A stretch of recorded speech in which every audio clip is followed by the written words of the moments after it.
Good morning, everyone. Welcome to the November 18th, 2024 meeting of the Fiscal Management Committee. My name is Lynn Harris. I use she, her pronouns. I am the chair of the committee, and I will look to my right and have my colleague introduce herself. Good morning, everyone. Julie Yang, District 3. Glad to see all of you this morning. And I will turn to my left and have our staff introduce themselves. Good morning, Tom Lockman, Deputy Chief of Staff at the Board Office.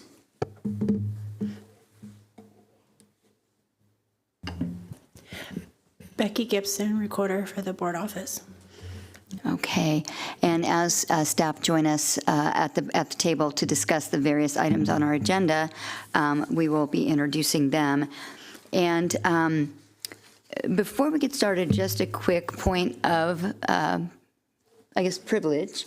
I have had a lot of fun, and people may not believe me when I say that, but it's true. Chairing this committee for the last 4 years, I have really come to love the work we do here because I see it as we focus on many, many, many aspects of the way the school system operates through a lens of operational excellence. And I think I'm going to say in this, my last meeting, what I said at my first meeting all those years ago.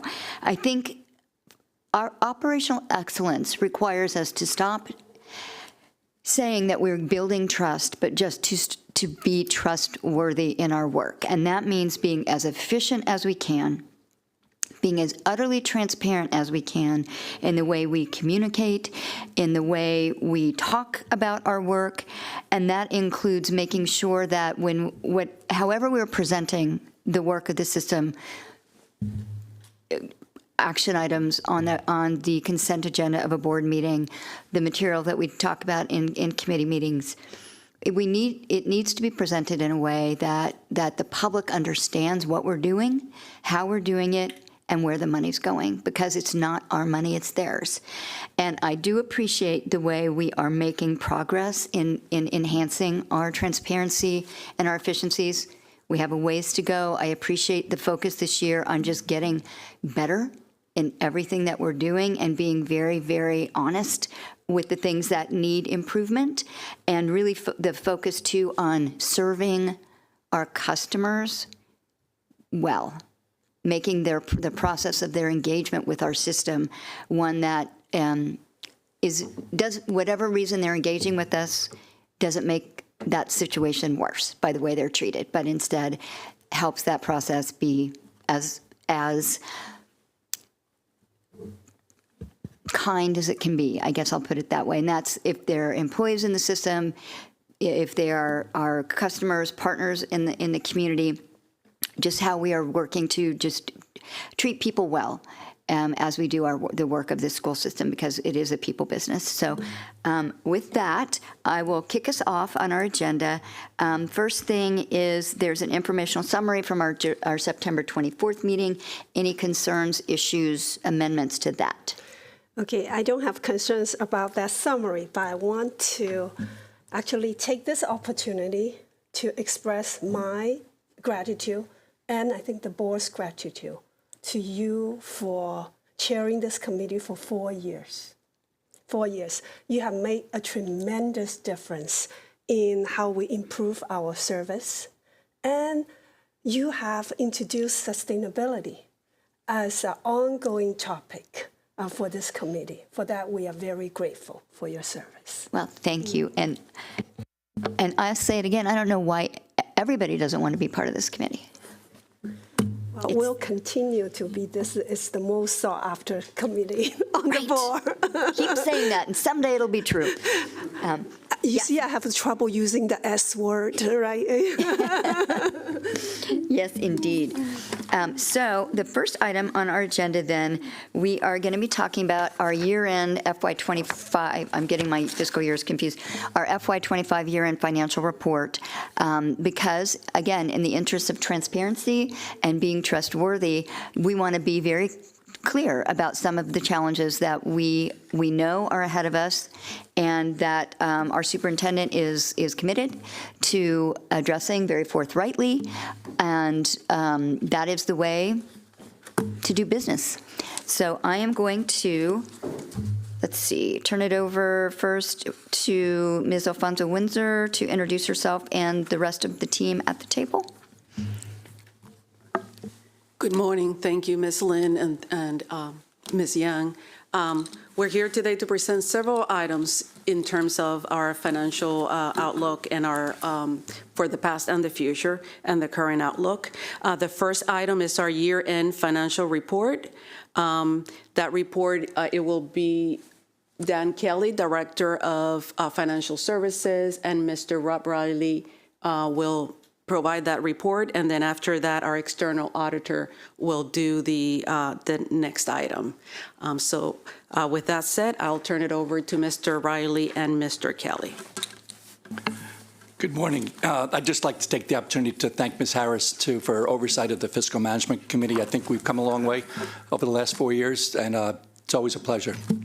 Financial report. Before I pass it to Mr. Dan Kelly, I just want to give a little brief introduction about accounting internal controls. You're going to hear a lot about it. You're going to hear, this morning, because this morning our focus is on compliance. This is some of the compliance work that the Office of Finance does. So accounting internal controls, they're the set of policies, procedures, and practices that help ensure the district's financial operations are managed efficiently and effectively. So here we're talking about compliance. In a little while, when we talk about the FY25 budget status, we're talking about effectiveness, and internal controls can be used in a financial budgetary aspect as well, too. So with that said, I'm going to pass it on to Mr. Kelly. Good morning. I'm Dan Kelly, Director of the Division of Financial Reporting. Good morning, everyone. I would like to introduce sort of the financial report, the process, and the related audit process that goes along with it. The Annual Comprehensive Financial Report, or ACFR, is our primary financial statement for MCPS. It is a state-required report that is due by September 30th each year. So the report that we're looking at is FY24 with a June 30th end date. So a September 30th due date is a fairly quick turnaround that's required of us. So the report is made up of about 20 statements, 50 additional schedules. There's the management discussion and analysis, which is sort of our commentary on the statements themselves, and then there's the related footnotes. The report covers all of our financial data from our 10 funds that MCPS uses. The primary fund is our general fund, but then we also have 2 other governmental funds, 1 internal service fund, 4 proprietary funds, and 2 fiduciary funds. The 2 fiduciary funds are our pension and our OPEB, which is other post-employee benefits funds, and GRS, our actuaries, will report on both of those funds later today. Phoebe Kwan, our Director of Investments, will also report on the pension fund later today. For years, the ACFR was a 140-page report, and we tried to make the page numbering consistent. It makes it easier for our review and for certain processes that we go through with the ACFR. But last year, we took a huge step and moved it up to 144 pages. This year, we're really pushing the limits. We turned it into a 152-page report due to some changes to the statistical tables that I'll get into later. This is our second year working with our external auditors, SB & Company. We have a good relationship with them, and we certainly noticed efficiencies gained during the second year working with them. It's kind of typical that the first year there's some getting to know you type things and a lot of additional requests that needed that first year. The process involves SB coming on site for 1 week early in the summer to do preliminary field work, and then they come out for 4 to 5 weeks in August and September to audit our statements and the underlying data and the related internal controls. Our financial statements are required to comply with U.S. Generally Accepted Accounting Principles, or U.S. GAAP, and the standards issued by Governmental Accounting Standards Board, which is the acronym is GASB. In my 4 years doing the ACFR with MCPS, FY24 is actually the only year where we have not had a new GASB standard required for implementation. So maybe they were just trying to give me a break this year. Although there weren't any new standards effective for FY24, we are currently evaluating the impact of 2 new standards that will be effective in the coming years. GASB Statement 101 for compensated absences will go into effect in FY25, and GASB 103 for financial reporting model improvements will go into effect in FY26. So maybe they really didn't give me that much of a break.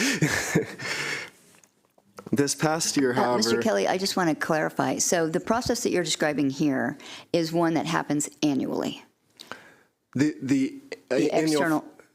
The external audit, yes, is an annual process. Okay, and just because anybody, we just went through an election cycle, and from some of the things that were said publicly, you would think that we never, ever look at our finances, and when in fact the opposite is true. Mm-hmm. Internal, external auditing, and last year was our state audit. So there are, the work of improving our practices and being transparent about them and monitoring closely the fiscal side of our work is continuous. That's correct. Okay. So yes, this is an annual audit, and it sort of goes along with the process of us closing our books and creating the report. So the processes are very much blended together, but this occurs every year between June 30th and September 30th that this work is happening. This past year, with guidance from our auditors, we did make another change, as mentioned before. So outside of the GASB requirements that do come every year or two, we generally have a new GASB requirement. This year we did not, but this year instead we modified what is known as our statistical schedule. We added a new report to our statistical schedule where we can find information related to all 211 schools, and it shows building age, square footage, capacity, and enrollment. So that's a new report that sort of adds some more information in our report there. The audit process sort of forces us, as you mentioned, Ms. Harris, to look in the mirror and sort of look at our internal controls and our practices. So we always look at this year-end close, this audit process, as an opportunity. We want to continue to strive for new improvements. We want to continue to monitor our controls for effective design and effective operation. So this audit process is really something that we look forward to, and we look forward to collaborating with our auditors in that way. As you can tell, the ACFR, which is now 154 pages, and the related audit is a big endeavor. There are about 50 people across the Office of Finance and across other departments in MCPS that help with this report. That's not to mention the help we get from SB and Company and the help we get from GRS, our actuaries. So I sincerely want to thank everyone. It really is above everyone's normal tasks. There's a lot of asks all at one time in the short window, and it's really a lot of work that goes into this. So I do appreciate everyone's hard work, and we were able to very successfully get through our audit this year and meet our deadline. So with that, before I pass it over to Chris with SB and Company, are there any questions? Thank you so much for the overview. For the audience that are watching online, can you point out where people can access financial report of our school system on our website? Yes, so it is under the website for the Division of Financial Reporting. There's a financial reports tab or website link from there that it is reachable from. Yes, so for anyone who's interested, yes, if they just search MCPS financial report, it will actually take you to that website. Yep, it is public information. It's a public-facing document that we have for everyone. Thank you. And just putting out there sort of some of the 500-pound elephants in the room. Two of the things that came up in the past 12 months around our fiscal side, which may or may not be things that would be routinely evaluated with the kind of external audit that we're talking about now, are the issue we had with the phased bidding on the Woodward project and some state aid projections coming in significantly lower when we looked at bidding the two phases, one under prevailing wage, one not under prevailing wage, and that issue, of course, made the news significantly, and then also significant issues with the contract with Highland Electric, which I do appreciate. There was some detail with that in the transportation study we're going to be talking about later. But, people who only hear about bad things in the school system and don't follow our work closely, it would be good if we could, in our conversation, talk about how the work that we're discussing here would or wouldn't pick up on those two very, very specific issues that, again, were very much in the news over the past, certainly in this calendar year. So if I may, just really quickly, the annual financial report is not just this year's that is available. There are archives, and people can access, multiple years of the financial report. And I do want to say, at this point, when we're talking about the prevailing wage and the state aid issue, which is, it is application, when we get, and then we get the revenue for that, that will not be reflected right now in this report, because this report is mainly concentrating on what we're going to spend or what we spent last year. But it is something that then next year, as we get the revenue and we get the expenses, that would be reflected in the report.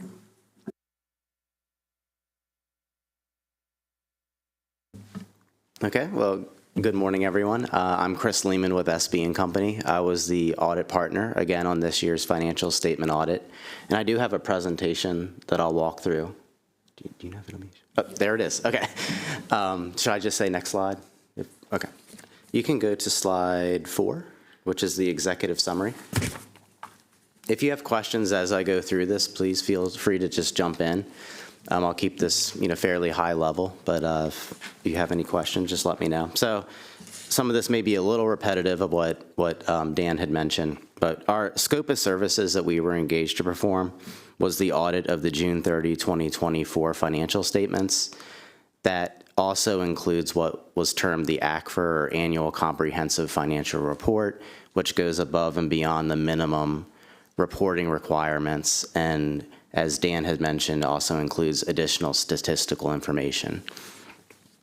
We also audited the Educational Foundation, which is a separate legal entity, but because of its relationship with MCPS, the Educational Foundation is included within the financial statements, and that activity has also been subject to audit.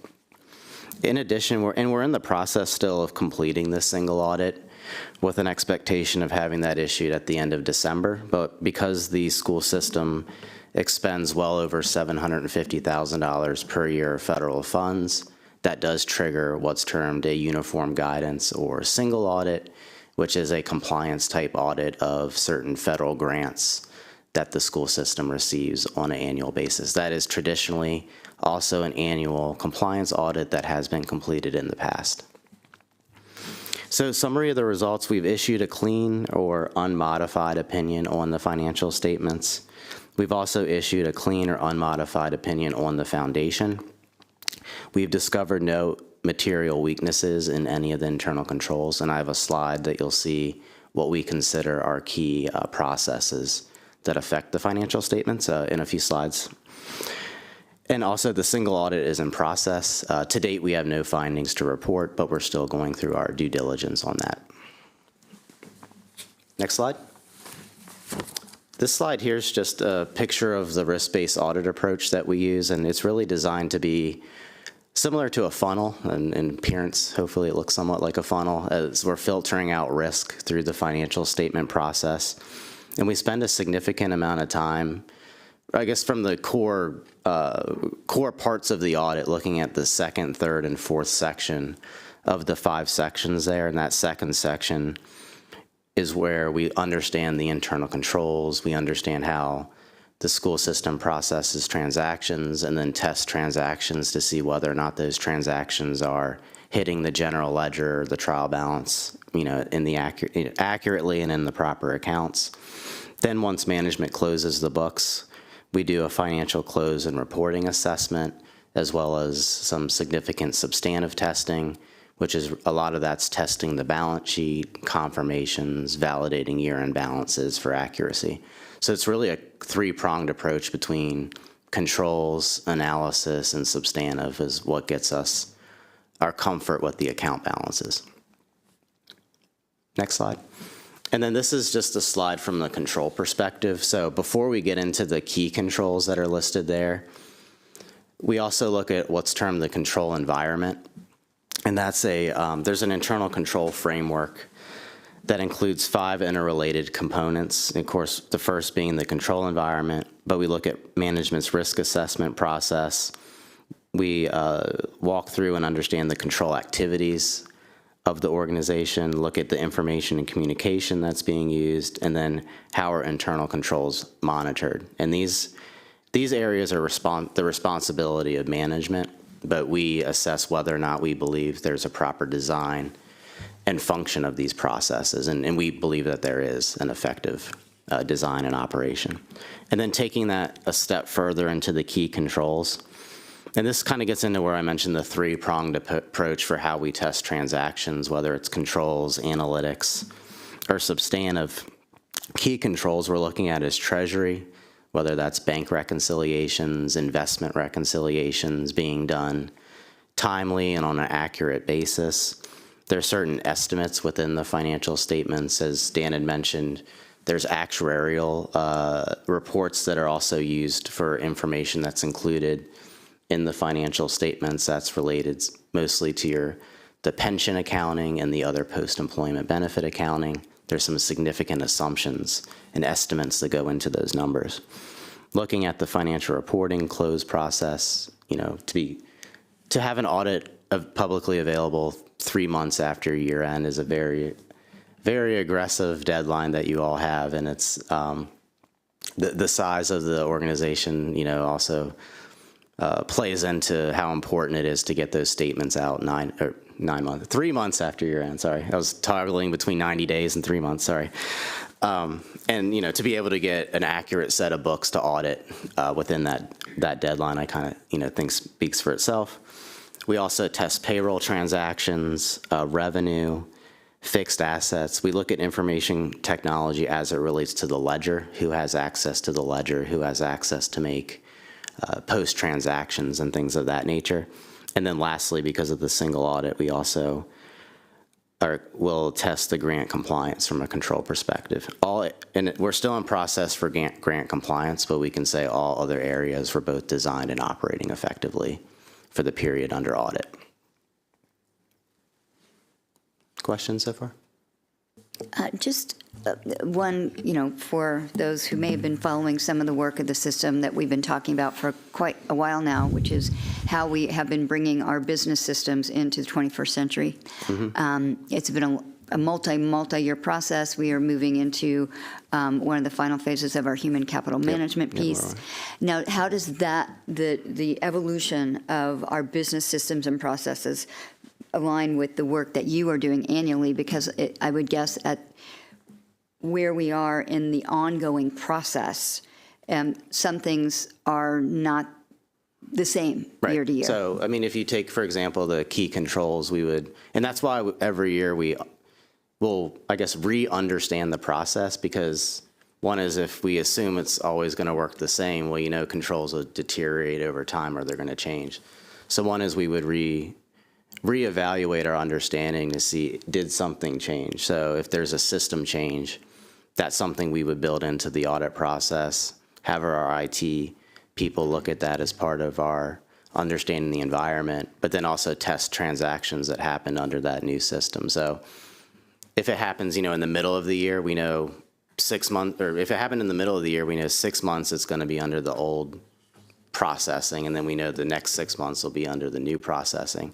But we need to have an understanding of, when did it happen, so that we know that there's going to be a change in the control and how we're going to test it based upon how management has modified the process.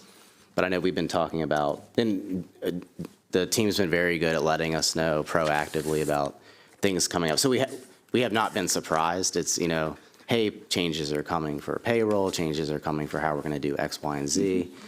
So it's not something that we find out after the fact and have to go like change our testing or redesign our procedures. But that's another benefit to just kind of finding out things as they happen rather than, just talking about it during audit season. And as Chris mentioned, and he gave an example of things that change mid-year. So as you know, we're going live with the HCM process. That is going to happen January. So that's going to cross years. So our auditors are already well aware of that and going to involve that in their testing as well, too. They came on after the ERP transition. So we had the same situation with ERP a few years ago. Luckily, you guys didn't have to worry about that transition. Yeah. A question for me is, I look forward to look at the other highlights, but talking about regulation, right, to Director Kelly's point, that this year there are no new regulations. That's because of you, that gave you a break.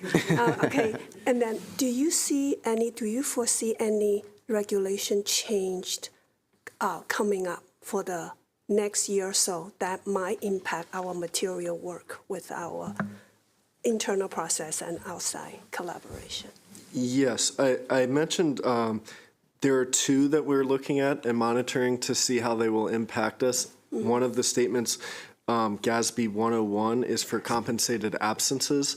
That's sort of our leave that we pay upon leaving when someone leaves the system. Mm. And then then in FY26, GASB 103 for financial reporting model improvements will go into effect, so we will need to assess how that will impact us in FY26. Okay, so that we don't see a major impact on them. We're already doing compensated absences to some extent. You'll see them in here, so it's kind of a tweaking of what we're already doing. Okay. And for financial reporting, what they're looking for there is a more robust, as Mr. Kelly mentioned, the management discussion and analysis. They're looking to go more in-depth for that, more root cause analysis. So that's something that we'll be doing as well to look forward to next year. Okay, good. Okay, next slide. And here on this slide, I just have some key selected data here, and it's really a 2-year comparison. First section here is the entity-wide financial statements, and when Dan had mentioned a number of all the funds that are rolled up really into the reporting entity, this is really an all-in picture of all the activities, all of the funds of MCPS. So the first little section here is a summarized balance sheet or summarized statement of net position. So you'll see total net position for MCPS was at roughly $511 million. For the fiscal year, that's an increase from the prior fiscal year where total net position was at $438 million. And the details and the explanations are within the financial statements, but here just being selective about what's being shown, but you do see the total net position increasing there. And then the second section there under the entity-wide section just shows at a high level what total revenues versus total expenses were, again, on an entity-wide basis. This includes all activities. There's a positive change in net position of roughly $72.8 million for the year in comparison to $154 million in the prior year. If you look just on a general fund perspective, which is that section's kind of highlighted in the middle there, and the lower two charts, you'll see the general fund's total assets and liabilities compared year over year, with the residual being the total fund balance for the general fund. So the total fund balance for the general fund ended at roughly $66 million in comparison to roughly $77 million of the prior period.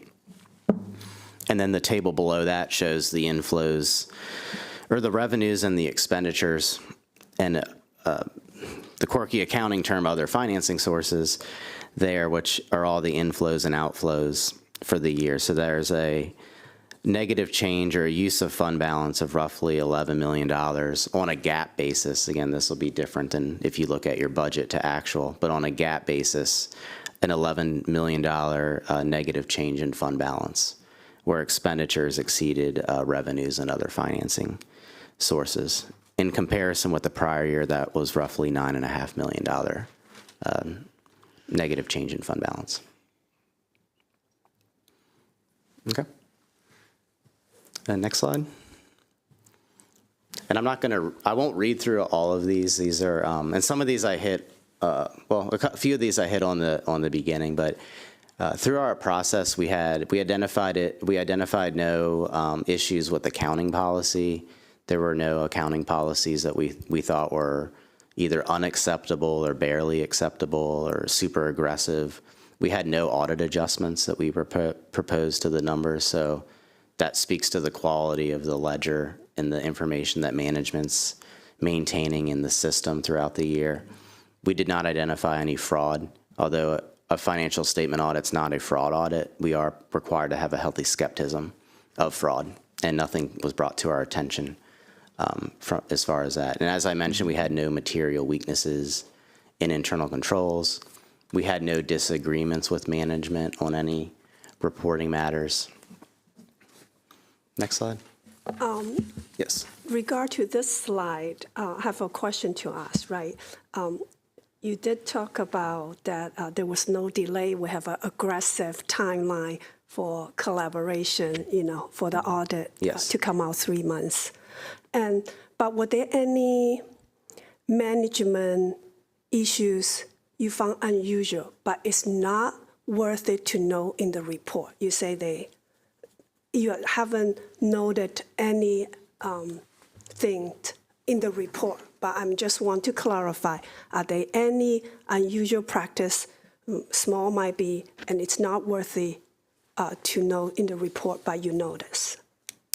No, I don't think so. I think, the system that's being used is, I know, used by other, school districts and government, so the accounting system functions. I mean, I don't want to speak for management, but as far as I'm concerned, the data that we're getting out of the system to audit, the schedules that we're getting to support the numbers in the financial statements, the timeliness of the data that we get when we ask for it and when it's available is all enough. Again, aggressive deadline, but enough and adequate information for us to meet that deadline. So the short answer would be no.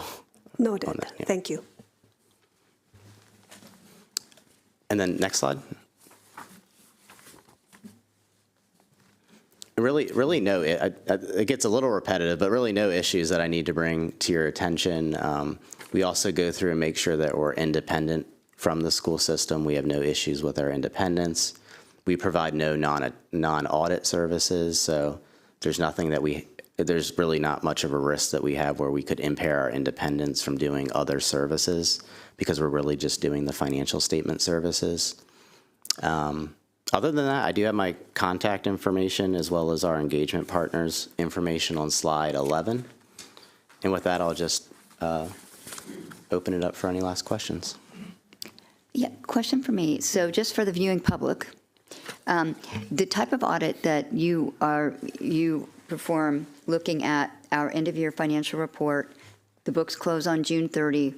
This report, generally, we look to get out by September 30. You've noted the tight 3-month timeline there.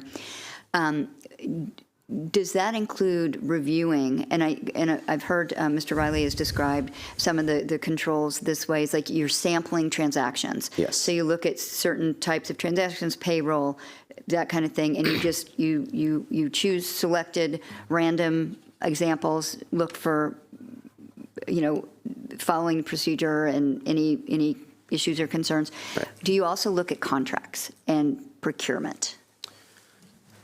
That is an element of our controls. We're looking at not necessarily every payment we would go back to a contract. We're looking at who ultimately approved it. Did it go through the right PO process?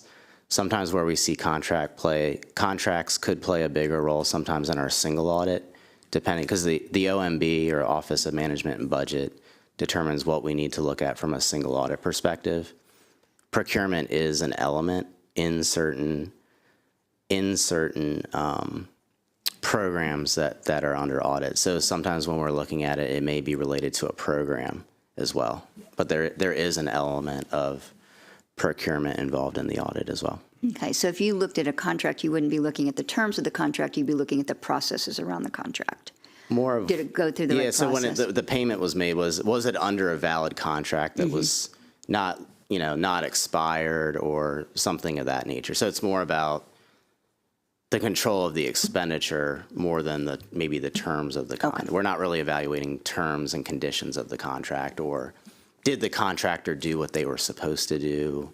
Was it done to the satisfaction of the school system? That wouldn't really be the purview of the audit. It's more of, okay, you paid contractor, contractor X was paid $1 million. Was the contract at least $1 million? Was that the service that was done? Was it active? Would be more of the scope. Got it. Understand. Thank you. One question is, now that you have done this audit for our system, and then is there, after reviewing our finances, right, is there a liability amount that you believe that the board should ask more information or for the board should discuss further or ask more information about? You mean about anything in the report? No, Or? in terms of our whole school system, the liability that we have as a system. Oh, I would just say continue to monitor your budgets to actuals. I know just the revenue streams and the resources are limited. As a school district, you can't raise taxes. So you're at the mercy of the state, you're at the mercy of the county. And I know sometimes the timing of when you're trying to get your budget set up and when you're getting commitments, no knocks on the state or the county. I know it's, the process is what it is, but the timeliness of being able to know what you're getting when, and then adjusting your budget if necessary accordingly before you start a school system is very challenging. I don't envy you for what you go through with that, but I think what becomes key is when you do establish the budget, is it based on, how, is there anything, if revenue doesn't, if the top side doesn't come in the way you want, do you have a realistic outlook on what the bottom line is going to look like and happen throughout the year? And if you're relying on certain things to happen with, say attrition or retirements and bringing in someone younger, or, less salary, I should say, are those things playing out early in the year so that you can keep an eye on that? But I think, especially after all the COVID money has kind of dried up, we've also seen a lag with not only school systems, but with anyone that's received COVID money. Is sometimes the revenue dries up quicker than the expenses because people are, sometimes hard to make the tough decision to let someone go, or you're hopeful that maybe there's going to be another grant stream that comes in that you could still give that service to the public without having to cut it. So I think also the post-COVID / grant dry up, I guess, accounting term, if you will, leads to lots of budgetary challenges. So in a way, my job's easy because I just say what has been. Was that what the result is? But it's really key to monitor as you go through the year and try to identify issues as soon as you possibly can. Okay, thank you. Thank you for that. Okay. I think, are we ready to move on to our pension and OPEB funds? Good to go? Okay, all right. Thank you. Thank you so much. So I think our next item is the FY25 current outlook. Oh, sorry. That's okay. My bad. Which Jumped right over that. is a perfect segue, the ending from our Yes. auditors. Yes. Because we are going to be talking about the FY25 current outlook and the monitoring that it goes to make sure that our expenditures do not exceed our revenue. Yes. Yes, and I do appreciate that because we've been very transparent already that as of our last board meeting, we're looking at the monthly financial report, we were projecting ending the year in deficit, which we cannot do. We are legally prohibited from doing that. So we all understand, and anybody that's been paying attention knows that we are already looking at this very closely. And so this is what you are going to share with us now, is that given where we are and where we know we need to be by the end of the fiscal year, what are we doing? Yes, absolutely. And, as it has been mentioned, we have received from the county significant increases over the last 3 years in terms of our budget. But unfortunately, as a result of the pandemic, the needs of their school system, the needs of the staff and the students have not gone away. They have kept increasing. And the ESSER funding has dried up. So the ESSER funding, we spent the last of it. This September 30th, we spent every single penny of all 3 ESSERs, ESSER 1, ESSER 2, ESSER 3. We're still in the process of liquidating the ESSER 3, but the funding has been spent. We're just waiting for some equipment to come in, so that we can liquidate it. But I am happy to report that we were completely successful in not one cent when wasted in terms of the ESSER.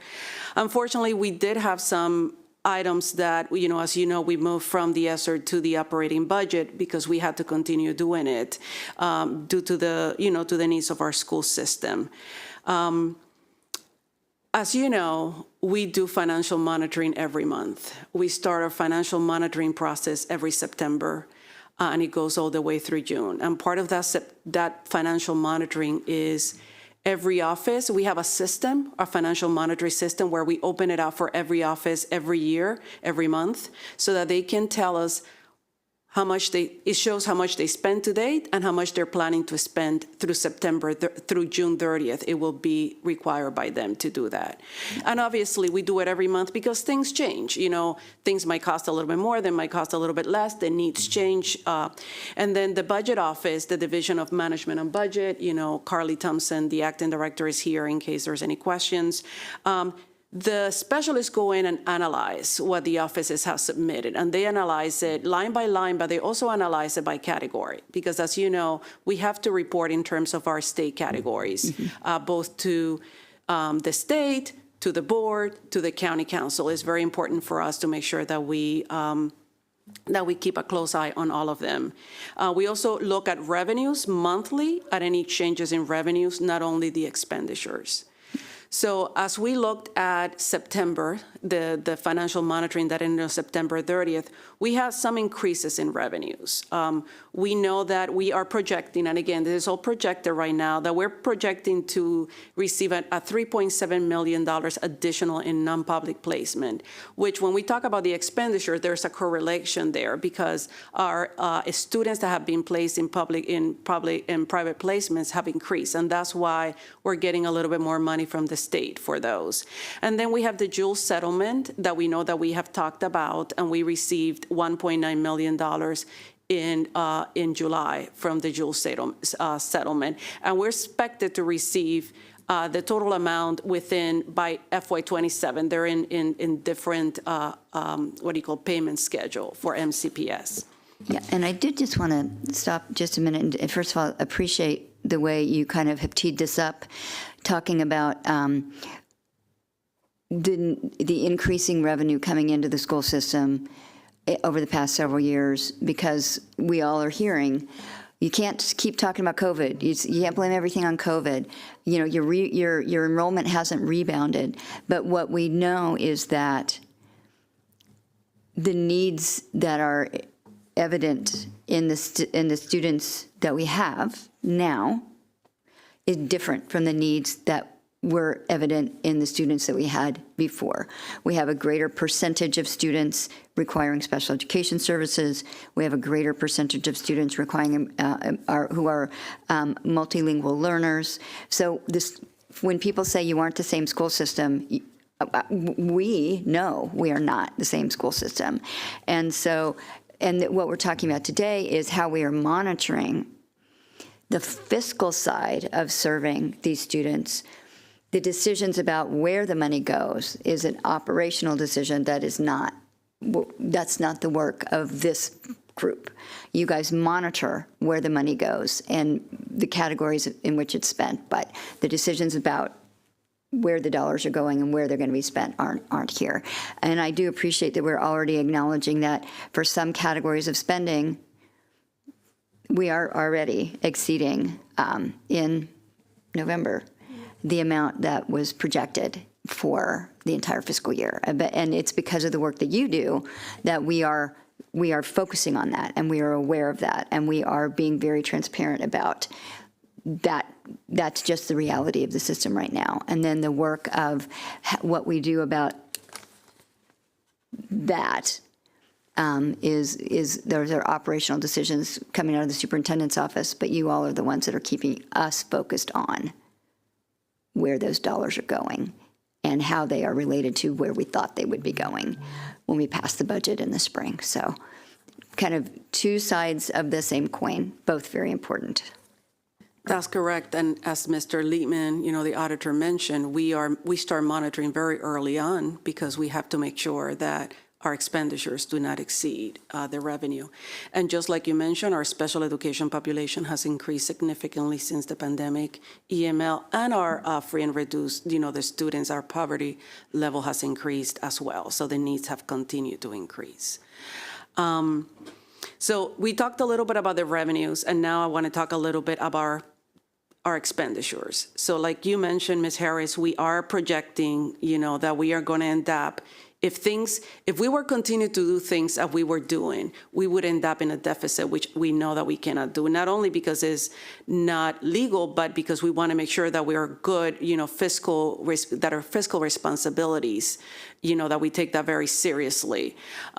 So that's why we start so early, and we don't do it earlier than September, because as you know, our teachers, which is the bulk of our salaries and our staff and our paraeducators and our school staff, the bulk of it doesn't start until September. So their salaries are not encumbered until September. So we wouldn't really have a true picture until that happens. But looking at expenditures, if things were to remain as they were, we would be in a $5.5 million deficit at the end of the year. Our salaries are higher than we anticipated because we've hired not only more staff, but because of the reductions that were done at the end of last year, where a lot of positions then went to fill those vacancies. And our special education needs have increased significantly. I think that's where we are seeing the highest increase. The need for critical staffing, those students that need one-on-one services, that we need to provide the staffing for them.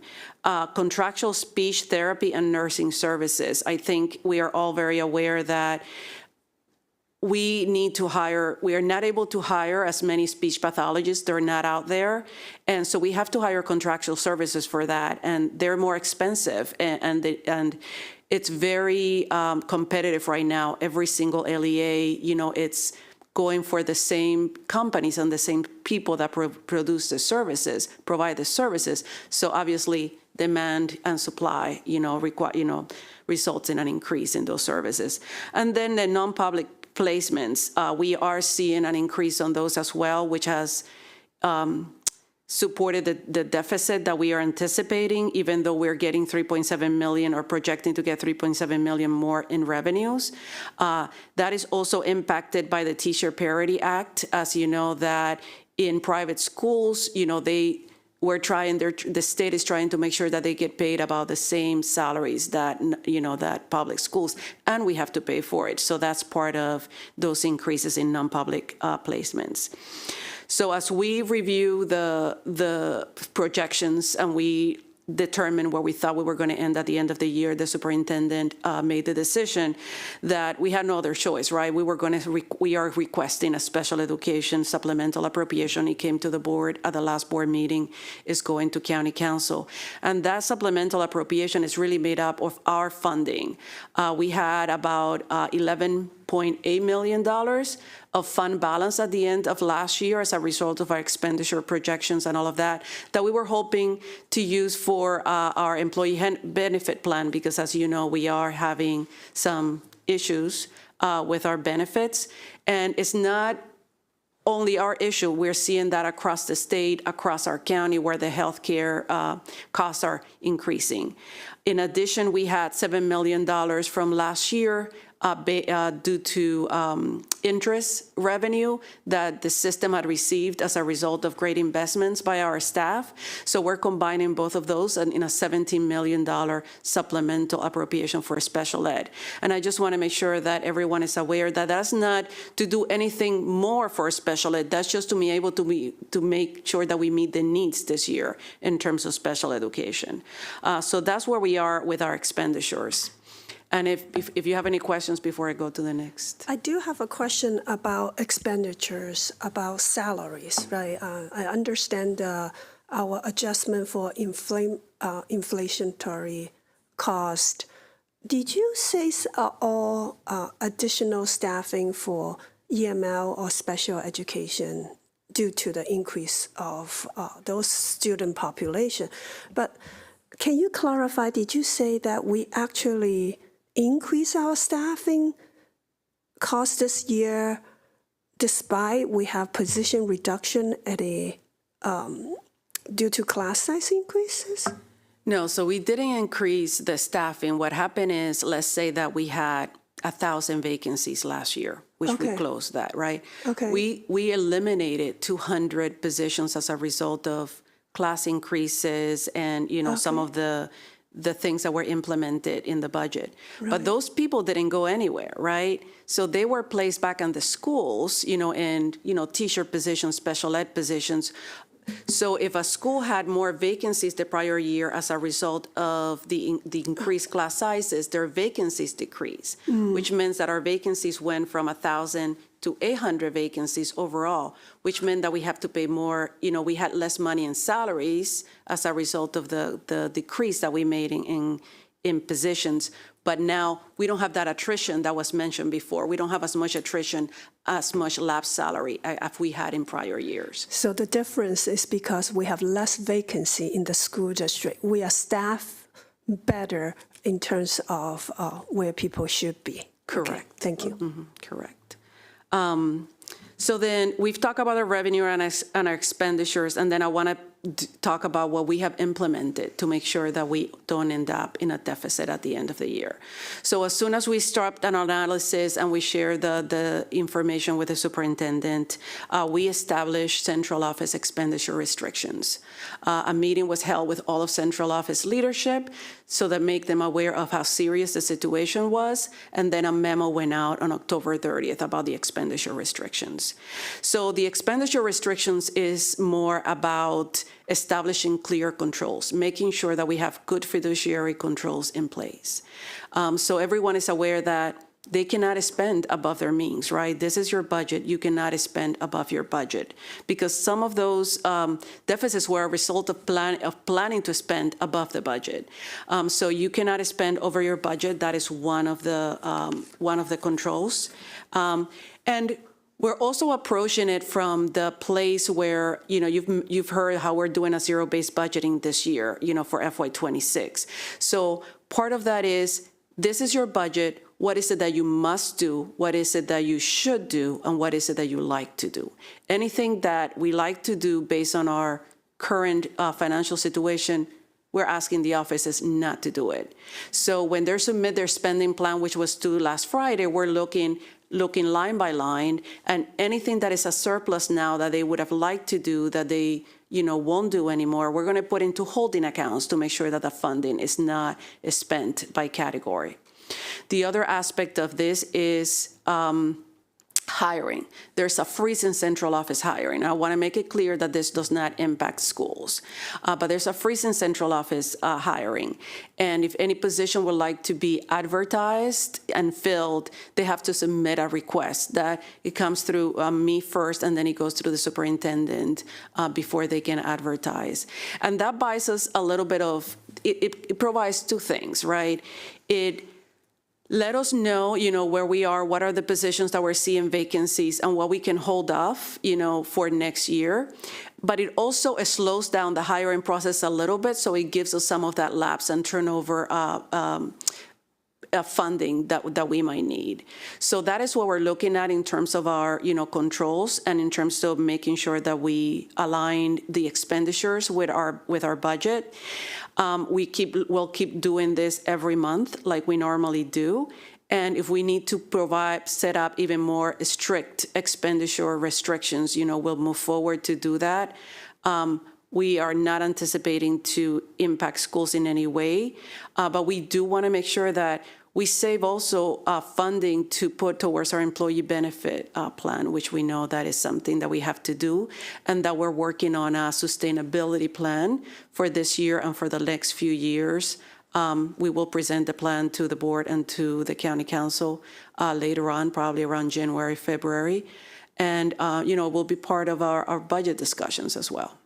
So a quick question for you, and this touches on tangentially, I think, something you were just talking about with looking at all of the, expenditure-related accounts, and making sure people are staying within the budgets that they've been assigned. And, every school has their kind of some discretionary funds and the different offices and departments and divisions. And I've been in a bunch of schools lately and heard a variant of the same thing from several school-based staff who said that they wanted to know why we have policies in place that actually prevent them from saving the school system money. And one of the things that they were highlighted to me was a school that had a picnic table that needed to be replaced. The old one was beyond useful repair. And so the person in the school that was going to look to replace that found an item that was going to meet the needs, and it was through Amazon. They were told they couldn't purchase it through Amazon. They had to purchase through the vendor contract that existed. So they had to pay twice the amount for the item the same item, same manufacturer, had to pay twice the amount. And they're like, why is that? If we are in a fiscal crisis, which we are, and school-based staff are identifying ways that they can do the same with less, why do we have policies that don't let them do that? Well, those are procurement practices, but sometimes it is not, and most of the time it's not the exact same item, right? So when we go through a regular procurement process to do that, and that's something that we work with the schools very carefully, it might look like the same item, but it might not be the same item that has the same safety standards that we have through our procurement process and through our bid process. They might not have the same warranty that we might get through our procurement practices. So it's very important for us that the schools are ordering items that are safe for the students, that are going to have more longevity, that if they order it through Amazon or any other area, we have ordered before, ourselves furniture, for our houses, and we know that the quality might not be exactly the same. So the safety of our students is sometimes it's not just about saving money. It's also the safety of our staff and students, and the inventories, that we need to make sure that we account for, for annual comprehensive reporting that takes place. So sometimes when you think that you're saving, it's not necessarily a saving long term. Does that make sense? Yep. Okay, thank you. Do you have any other questions? I think that's where we are in terms of our fiscal outlook. Great. I just one comment about our, this year we are doing a zero-based budgeting. I'm very pleased about that. I think when I first joined the board 2 years ago, I think that is the way to go, and finally it is here. All right, so really look forward to hearing the budget. Thank you. And again, it's not, like this, Dr. Taylor has said it, we're not going to get it perfect the first year, but we'll keep working at it. And hopefully, we've always done sort of a zero-based budgeting for the schools, right? It's based on enrollment. They start, except for a few positions, from scratch every year. So we hope to continue to having that process here in central office as well. Thank you. So if you're ready, I think we'll go to our year-end pension report and the director of the Division of Investments. And before you move on, if you could just share with the great viewing audience how we will continue to look at, somebody who reads every monthly financial report, but not everybody necessarily does. Those are always publicly available. But what is going to be our process as we move forward, just keeping an eye on the fiscal bottom line? You've mentioned that we have a supplemental pending before the county council to take care of the critical special education staffing issue. But as we're keeping our eye on our where we are when it comes to budget to actual, what the people can expect to see, I guess, is the way to put it. Sure. So we'll do that monthly, just like we're doing. I think our next financial report, which We're finalizing the analysis right now and we'll bring to the board at the next board meeting. We are expecting to see savings as a result of our spending plan and as a result of the measures that we've put in place. We'll report on that. And like we mentioned, we're hoping to start seeing some savings that we can then use for our employee benefit plan. And if by January we haven't seen significant savings as a result of our monitoring, then we'll have to implement a stricter spending requirements. Okay. Thank you. Thank you for that question. Part of that, as Ms. Alfonso Windsor said, part of our monthly financial report, it's not just dealing with our operating fund, but we do specifically mention our other post-employment benefit and our retiree and active health funds, which will apprise the board of the status on a monthly basis. Yeah. Thank you. So I'd like to introduce Phoebe Kwan, our Director of Investments, that'll walk us through the year-end pension report. Good morning, Ms. Harris. Good morning, Ms. Young. So today I'm going to provide a quick update on MCPS Retirement System and Trust. Next slide, please. So MCPS offers a very comprehensive pension plan for our employees, which consists of both the core pension benefit and the supplemental benefit. Employees are required to contribute 7% of their salary to the core benefit and additional 0.5% to the supplemental benefits. So in the mid-90s, the Board of Education adopted a trust agreement and established MCPS Retirement System Trust to hold and invest the assets of MCPS pension plan. So the Board of Investment Trustees, as you know, appointed by the Board of Education, make decisions on asset allocation and investments. And me and my team assist the trustees in making in implementing the asset allocation and investment decisions, in helping them evaluating the investment opportunities, and in helping them monitoring the portfolios. There are other teams within the Office of Finance that's supporting the MCPS pension plan. As Mr. Kelly alluded to, the Division of Financial Reporting really lead the financial reporting and actuary valuation process for the pension plan. And the ERSKI team, they oversee the plan design, the retiree services, and also the benefit payment administration. So move on to the next slide.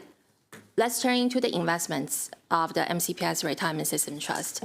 As fiduciary of the MCPS pension plan, trustees, they have the responsibility to invest the assets prudently and solely in the best interest of our plan participants and the retirees.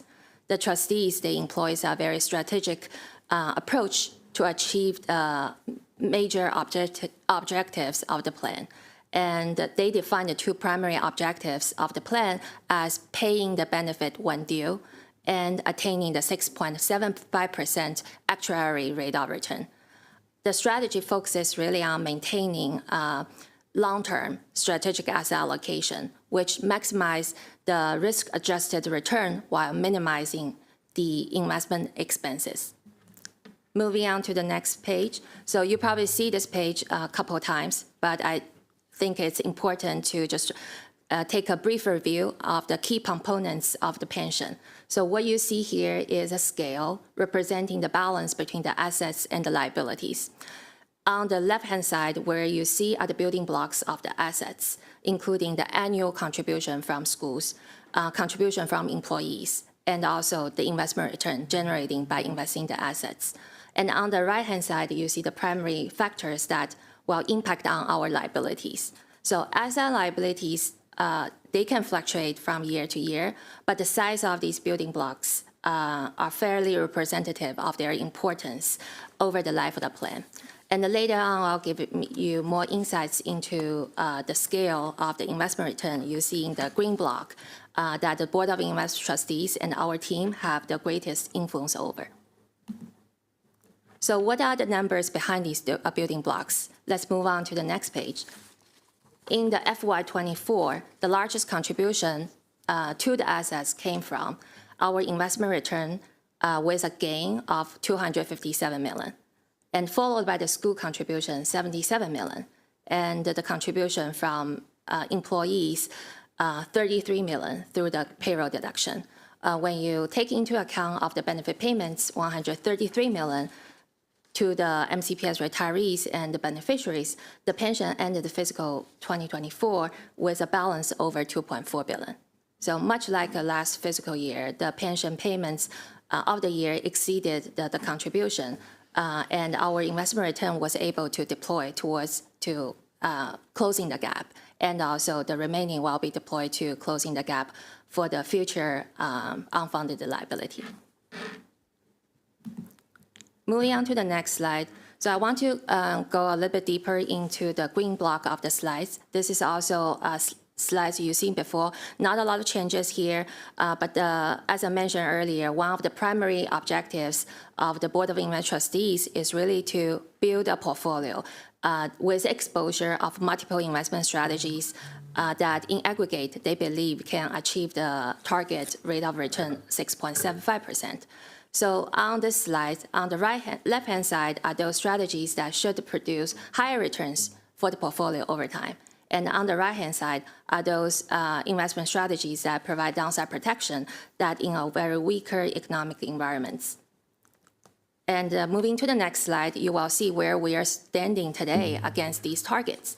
So as we're moving from the left to right, our targets today lean more heavily on the return-seeking strategies, the three left-hand side columns, which represent 68% of our portfolio. We balance that out with the risk-reducing strategies, as you see, the core fixed income, cash, bank loan, and some of the private debt and hedge fund portfolio.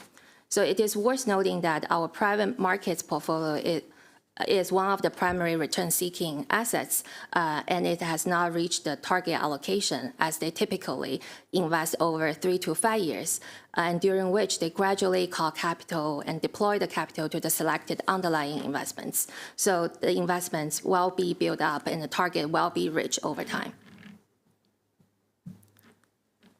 Next slide, we'll look at the returns from the fiscal year 2024.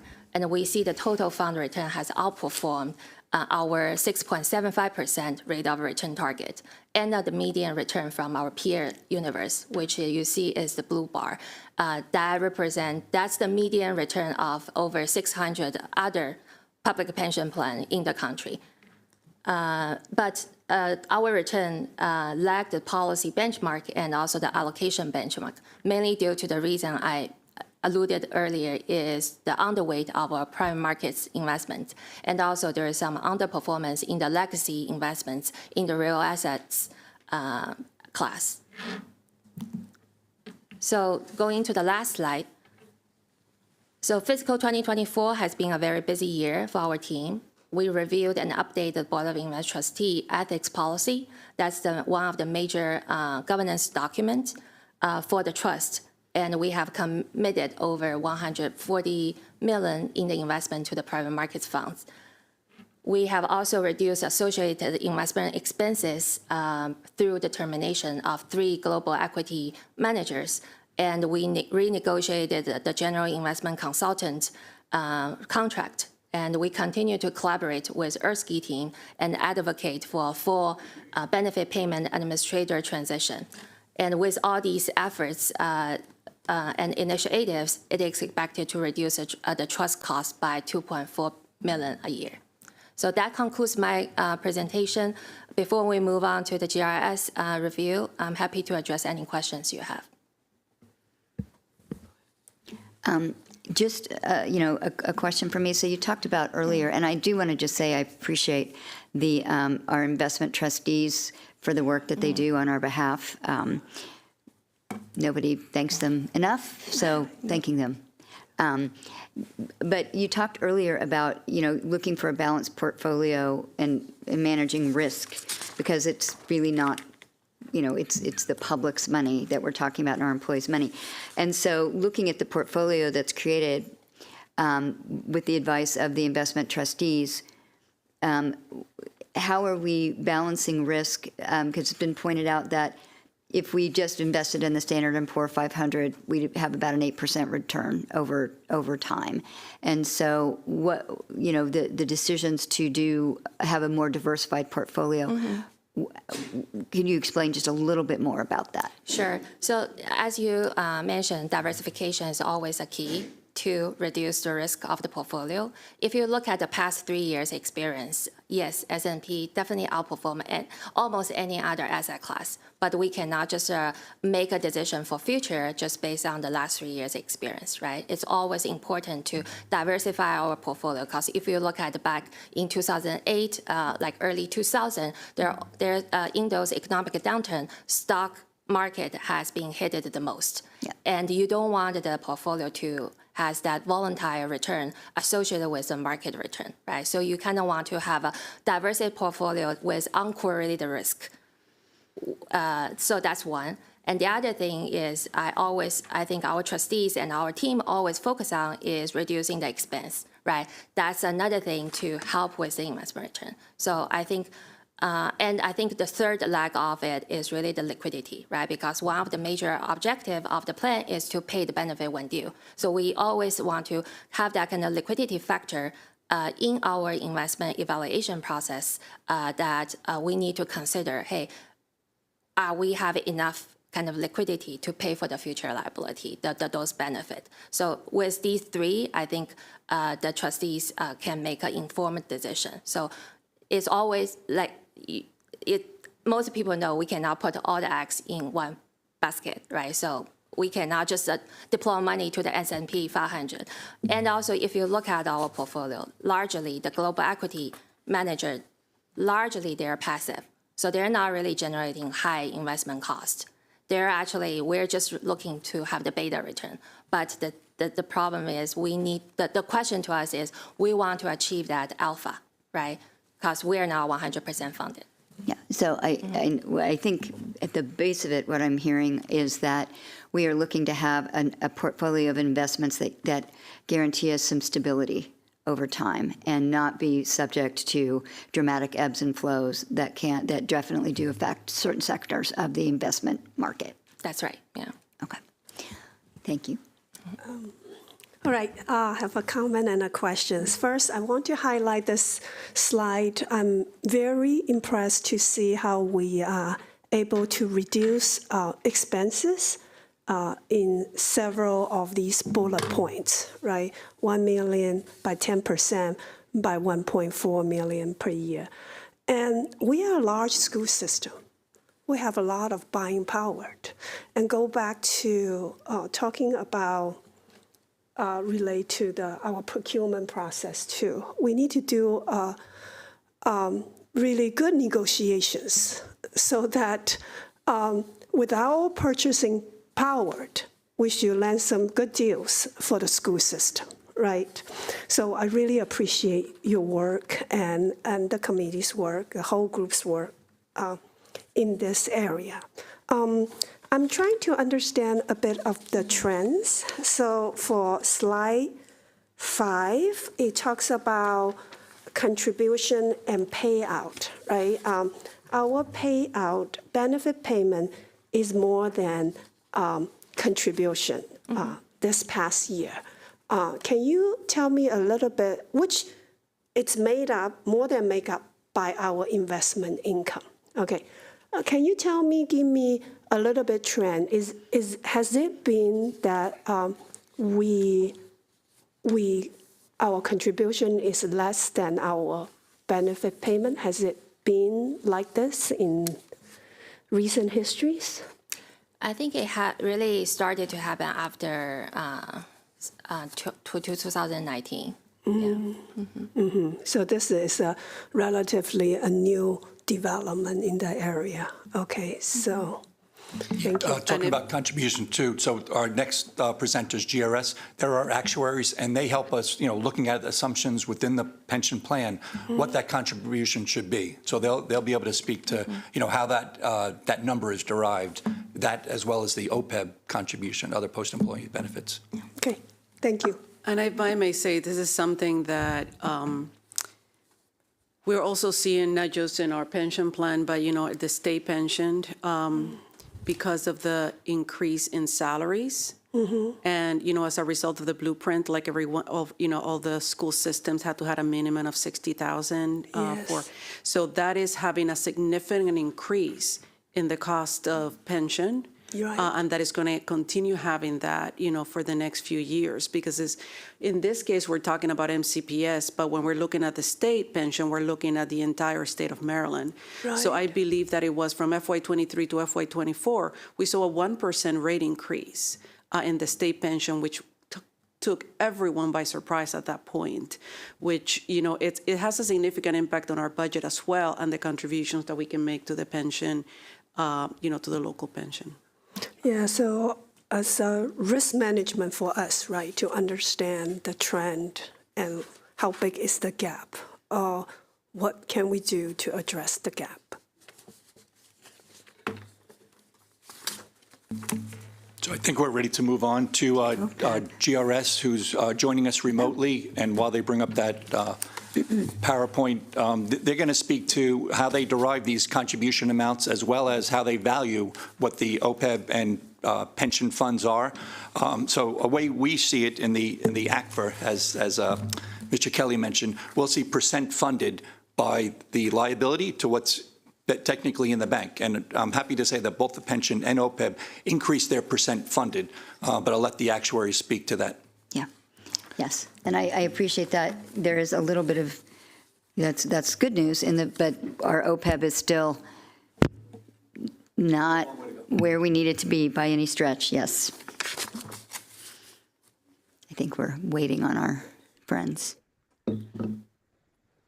Oh, a familiar face. Good morning, everybody. My name is Amy Williams, and I'm an actuary with Gabriel Roeder Smith, or GRS, and I will be presenting the results of the actuarial evaluation as of July 1st, 2024 for both the pension plan and the OPEB plan.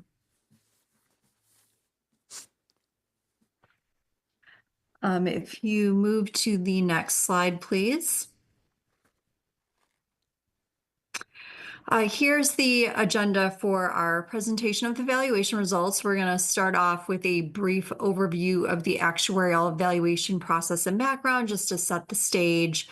Then we'll do a brief overview of the actuarial evaluation results, first for the pension plan, then for the OPEB plan. Feel free to ask questions along the way on whatever slide that we're on, and we can get started. So if you could please advance to slide 5, please.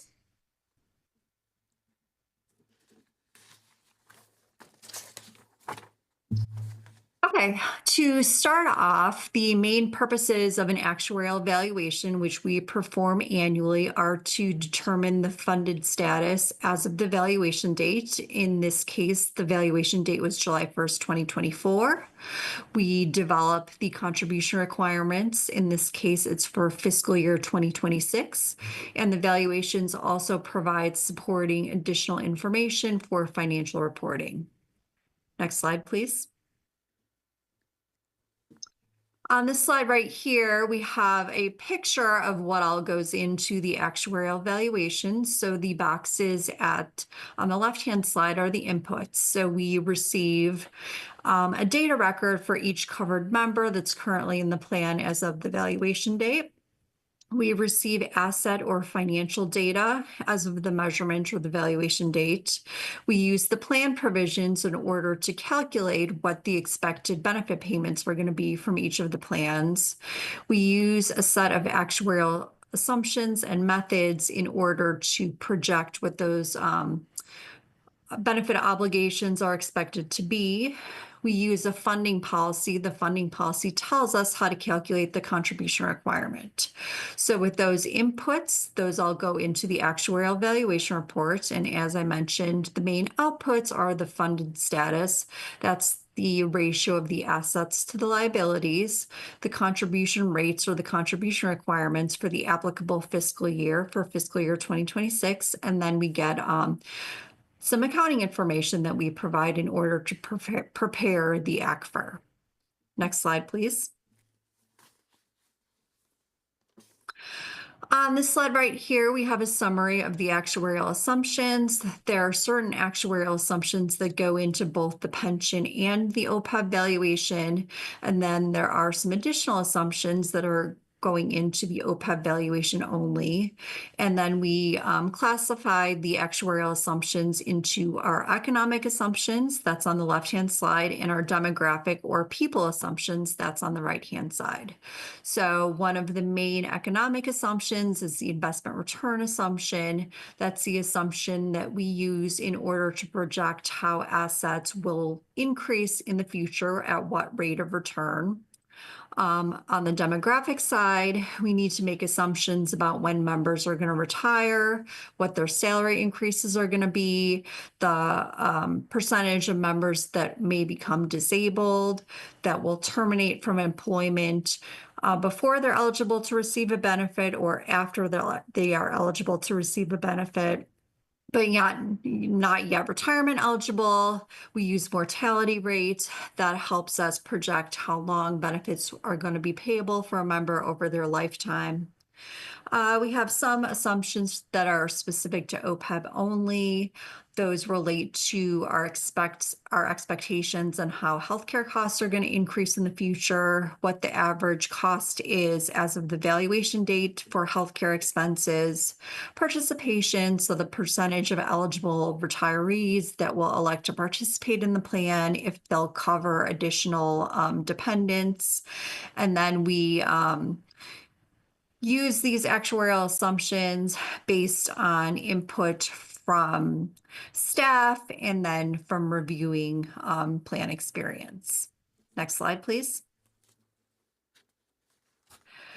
So we will talk about unfunded liability. That's the difference between the actuarial accrued liability and the assets on hand. So there are some main causes of unfunded liability. The first is if contributions are not high enough to keep up with the increase in the actuarial accrued liability. So contributions need to be high enough in order to not create additional unfunded liability. If there is unfavorable plan experience compared to the actuarial assumptions, that can increase unfunded liability. Some examples of that are if assets earn a lower rate than what's assumed, if salary increases are higher than the salary increase rates that we're assuming, if members are retiring earlier than we're assuming, or if fewer participants are terminating. Periodically, we review actuarial assumptions and make adjustments in order to align with revised expectations. Sometimes these changes in assumptions can increase the unfunded liability. Sometimes they decrease the unfunded liability. And then finally, if a plan is started and credit is given for past service or there are benefit increases, that could be another cause of unfunded liability. Next slide, please. The funding policy is what tells us how to calculate the contribution requirement. There's two main pieces to the contribution requirement. The first is normal cost.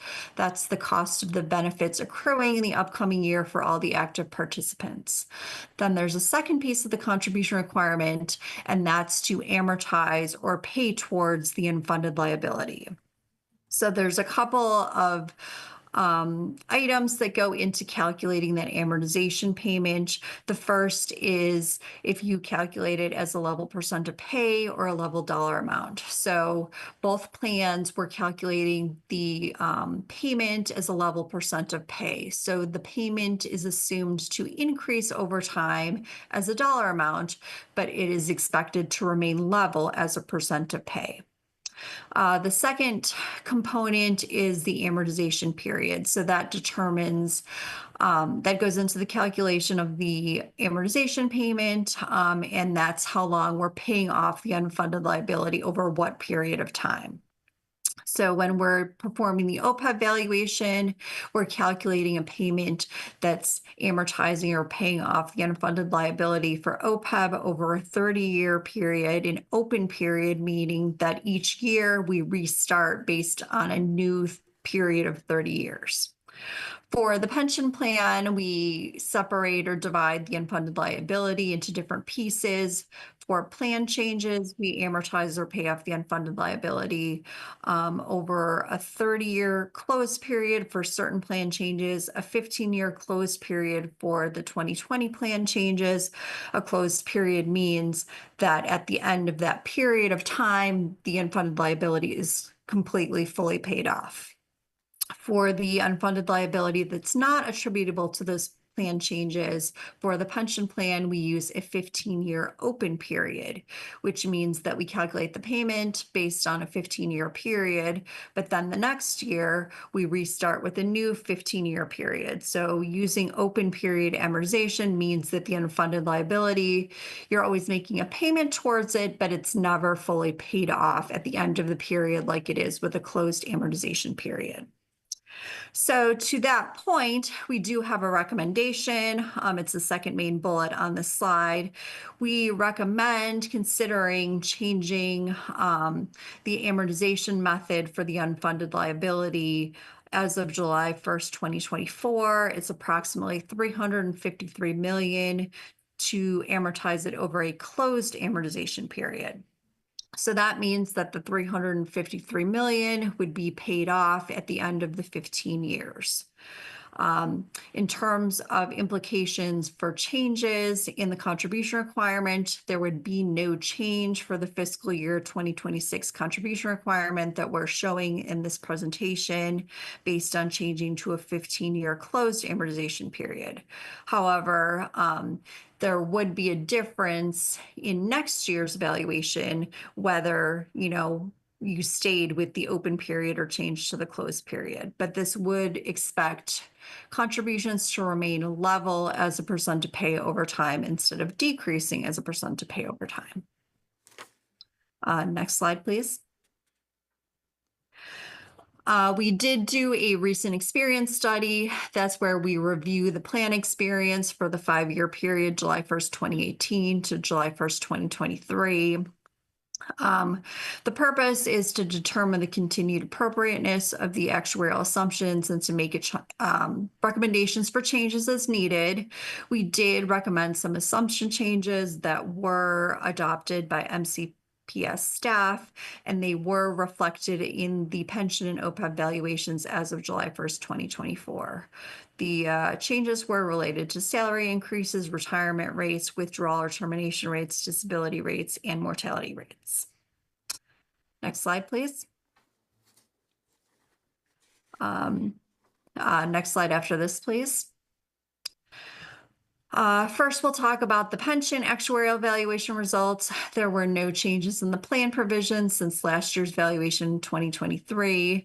And as I mentioned, this valuation did reflect assumption changes from the recent experience study. Next slide, please. On this slide right here, we have a side-by-side of the actuarial evaluation results from last year as of July 1st, 2023, and this year as of July 1st, 2024. And then we have a change column in terms of dollars and counts and a percent change. So we have some different pieces of information on this slide. The top portion has membership data. So this is the number of members by different category: active members, inactive members, retirees, and beneficiaries that are receiving benefits currently.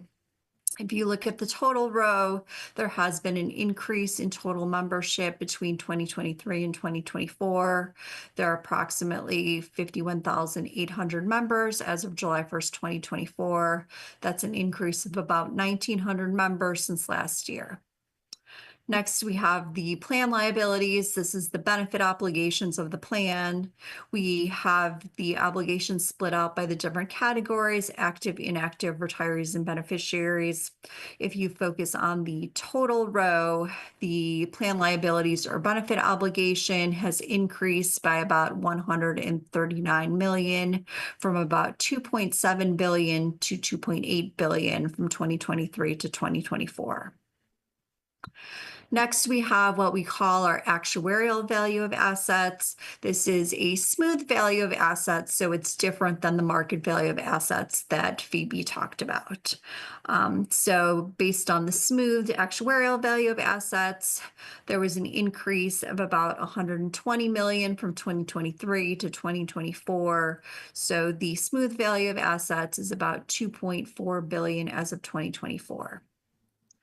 Next, we look at the difference between the liabilities and the assets. That's the unfunded liability. There was an increase of about 19 million from about 426 million to 445 million.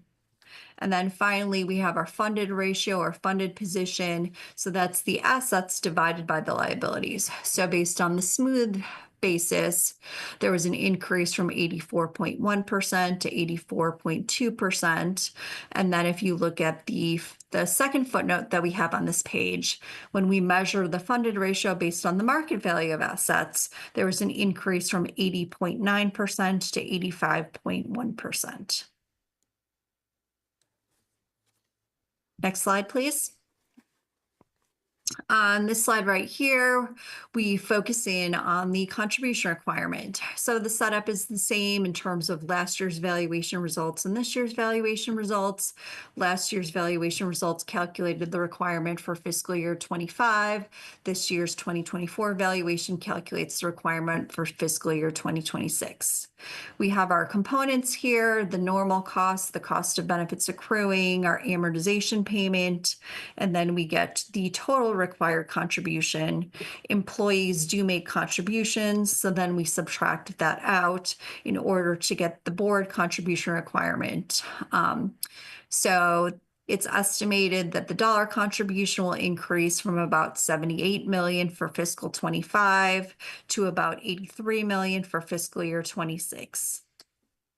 Then at the bottom of the slide, we have the contribution requirement based as on a percent of payroll. So this is the contribution rate that applies for each member on their payroll. The contribution requirement for fiscal 25 was 4.07% of pay. For fiscal year 26, based on the funding policy, it's 4.08% of pay. So a very minimal change in the contribution rate, only a 0.01% of pay increase. Next slide, please. Now we're going to go over the OPEB valuation results. So you can advance to the next slide, please. So in terms of changes from the prior year actuarial valuation, the assumption changes that were applied for the pension valuation were also applied for the OPEB valuation with respect to retirement rates, mortality rates, and so forth. And then there were some additional assumption changes that were reflected for OPEB. So there was a refresh or an update to the trend assumption. This is how we expect healthcare costs to increase in the future. So there were some changes there. And then there was also a change to the age-adjusted claims costs that were reflected as well. Next slide, please. On this slide right here, now we're talking about the OPEB results, but the setup is very similar to the pension results. In terms of the membership data, the liabilities, the assets, the unfunded liability, last year versus this year, if we focus on the total plan liabilities, there was an increase for OPEB of about 120 million from last year to this year. The total OPEB liabilities are about 2 billion. The assets, we use the market value of assets for the OPEB plan. There's no asset smoothing for OPEB. So the assets increased by about 86 million to 860 million. The difference between the liabilities and the assets is the unfunded liability, an increase of about 34 million from last year to about 1.1 billion. The ratio of the assets to the liabilities, the funded ratio, there was an increase 41.3% to 43.2%. Next slide, please. And then finally, we have the contribution requirement, similar to the pension. We've got our different pieces. We've got our normal cost, amortization of the unfunded liability.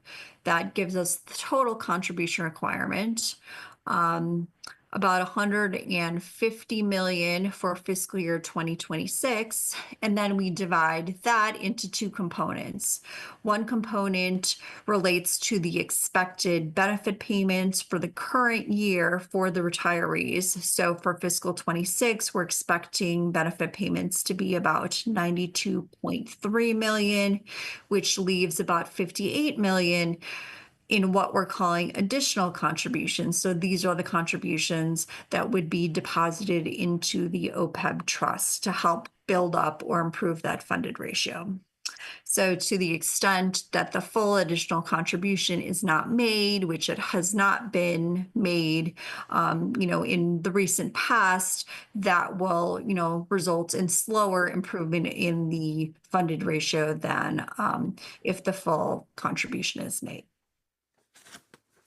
So that concludes the GRS presentation. Happy to answer any questions.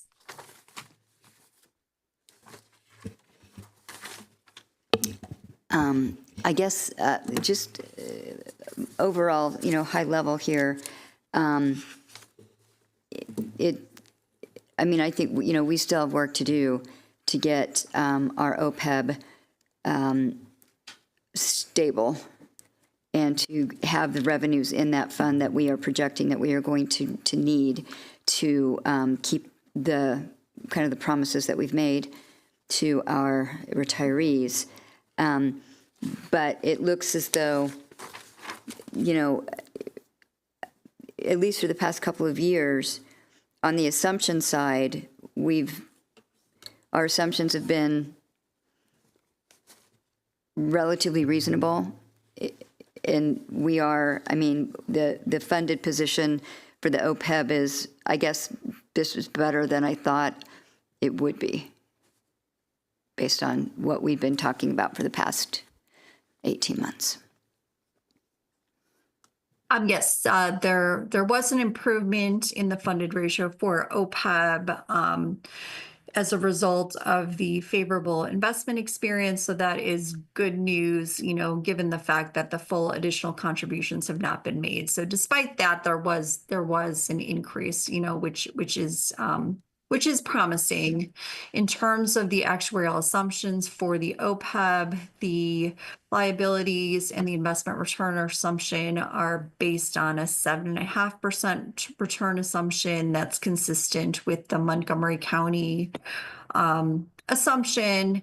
So in the past, we have recommended a decrease to that assumption, but in order to maintain consistency, it has been maintained at that 7.5% assumption, which at one point it was considered a very high assumption with capital market expectations being higher than they have been in the past. It might still be on the high side, but it's a lot more reasonable than it had been at one point in time when return expectations were lower. Okay, and maybe this isn't actually something that the actuarials would do, but do you make recommendations to Montgomery County as to the amount that we should be putting into our OPEB funds? We produce the actuarial evaluation where we have the recommended additional contribution requirement. And then I believe that Montgomery County makes a certain contribution, and then Montgomery County Public Schools would, make the rest of it. So perhaps Rob might want to speak more to that point. Yeah, I just want to clarify a little bit, too. So Amy's been talking about the other post-employment benefit OPEB fund. So when we talk about healthcare, we talk about EBP. That constitutes our active EBP trust as well as our retiree EBP trust. Those are in trouble. That's outside of this. So at the end of the year, that whatever determined the board contribution, the county makes that for us into that OPEB trust. So we're seeing that rise from 30%, 40%, 43.2, I think it is now. But the retiree EBP, where we pay our ongoing, pay-go costs, Yep. that as well as the active is still hurting. So I didn't want the public to think that, hey, we're looking good in OPEB. There is a distinction between OPEB and the active and Yep. retiree trusts. Yep. If that clarifies a little bit. Yep. Okay, I don't think any other questions. So thank you for joining us today. And we are now moving on to, are we at, okay, moving on to updates, capital improvements.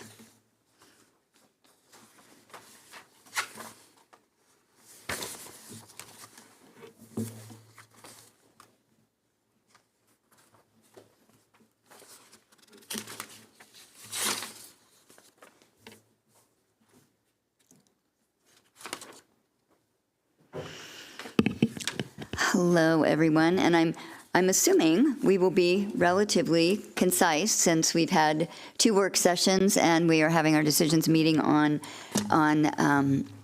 Thursday, but we've stayed very, very consistent with the recommendation that we are doing what we need to do to keep current projects moving forward to time, and then focusing on some other infrastructure, but no new major capital projects. So I'm going to turn it over to the team. Perfect. Good morning. Still morning time. Good morning, Chair Harris, and good morning, Ms. Yang. And as you shared, you stole our thunder there. We have no slide deck because we have had 2 very detailed work sessions with the board to discuss exactly what you said, keeping our major projects whole. We also had 2 hearings in terms of our community who came out and shared information around the CIP. This year, as you know, it is an off year, but we do have the commitment. The superintendent's recommendation does include that commitment so that we finish the projects that we do have in front of us.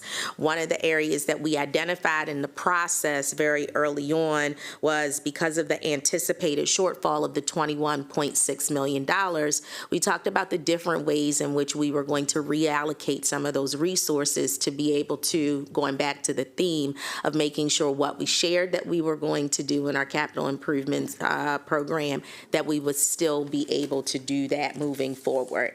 We don't have any additional major changes to this request. This request takes us through so that we can take care of that physical environment in the way that we're supposed to, recognizing that in the coming year, what we'll be doing is looking very deeply to bring forward a larger CIP to the board and to the community for consideration and approval. The only question that I have is, maybe it gets into categories of the recommended CIP. We've been hearing lately a lot from the Bethesda Elementary community and the overcapacity challenges.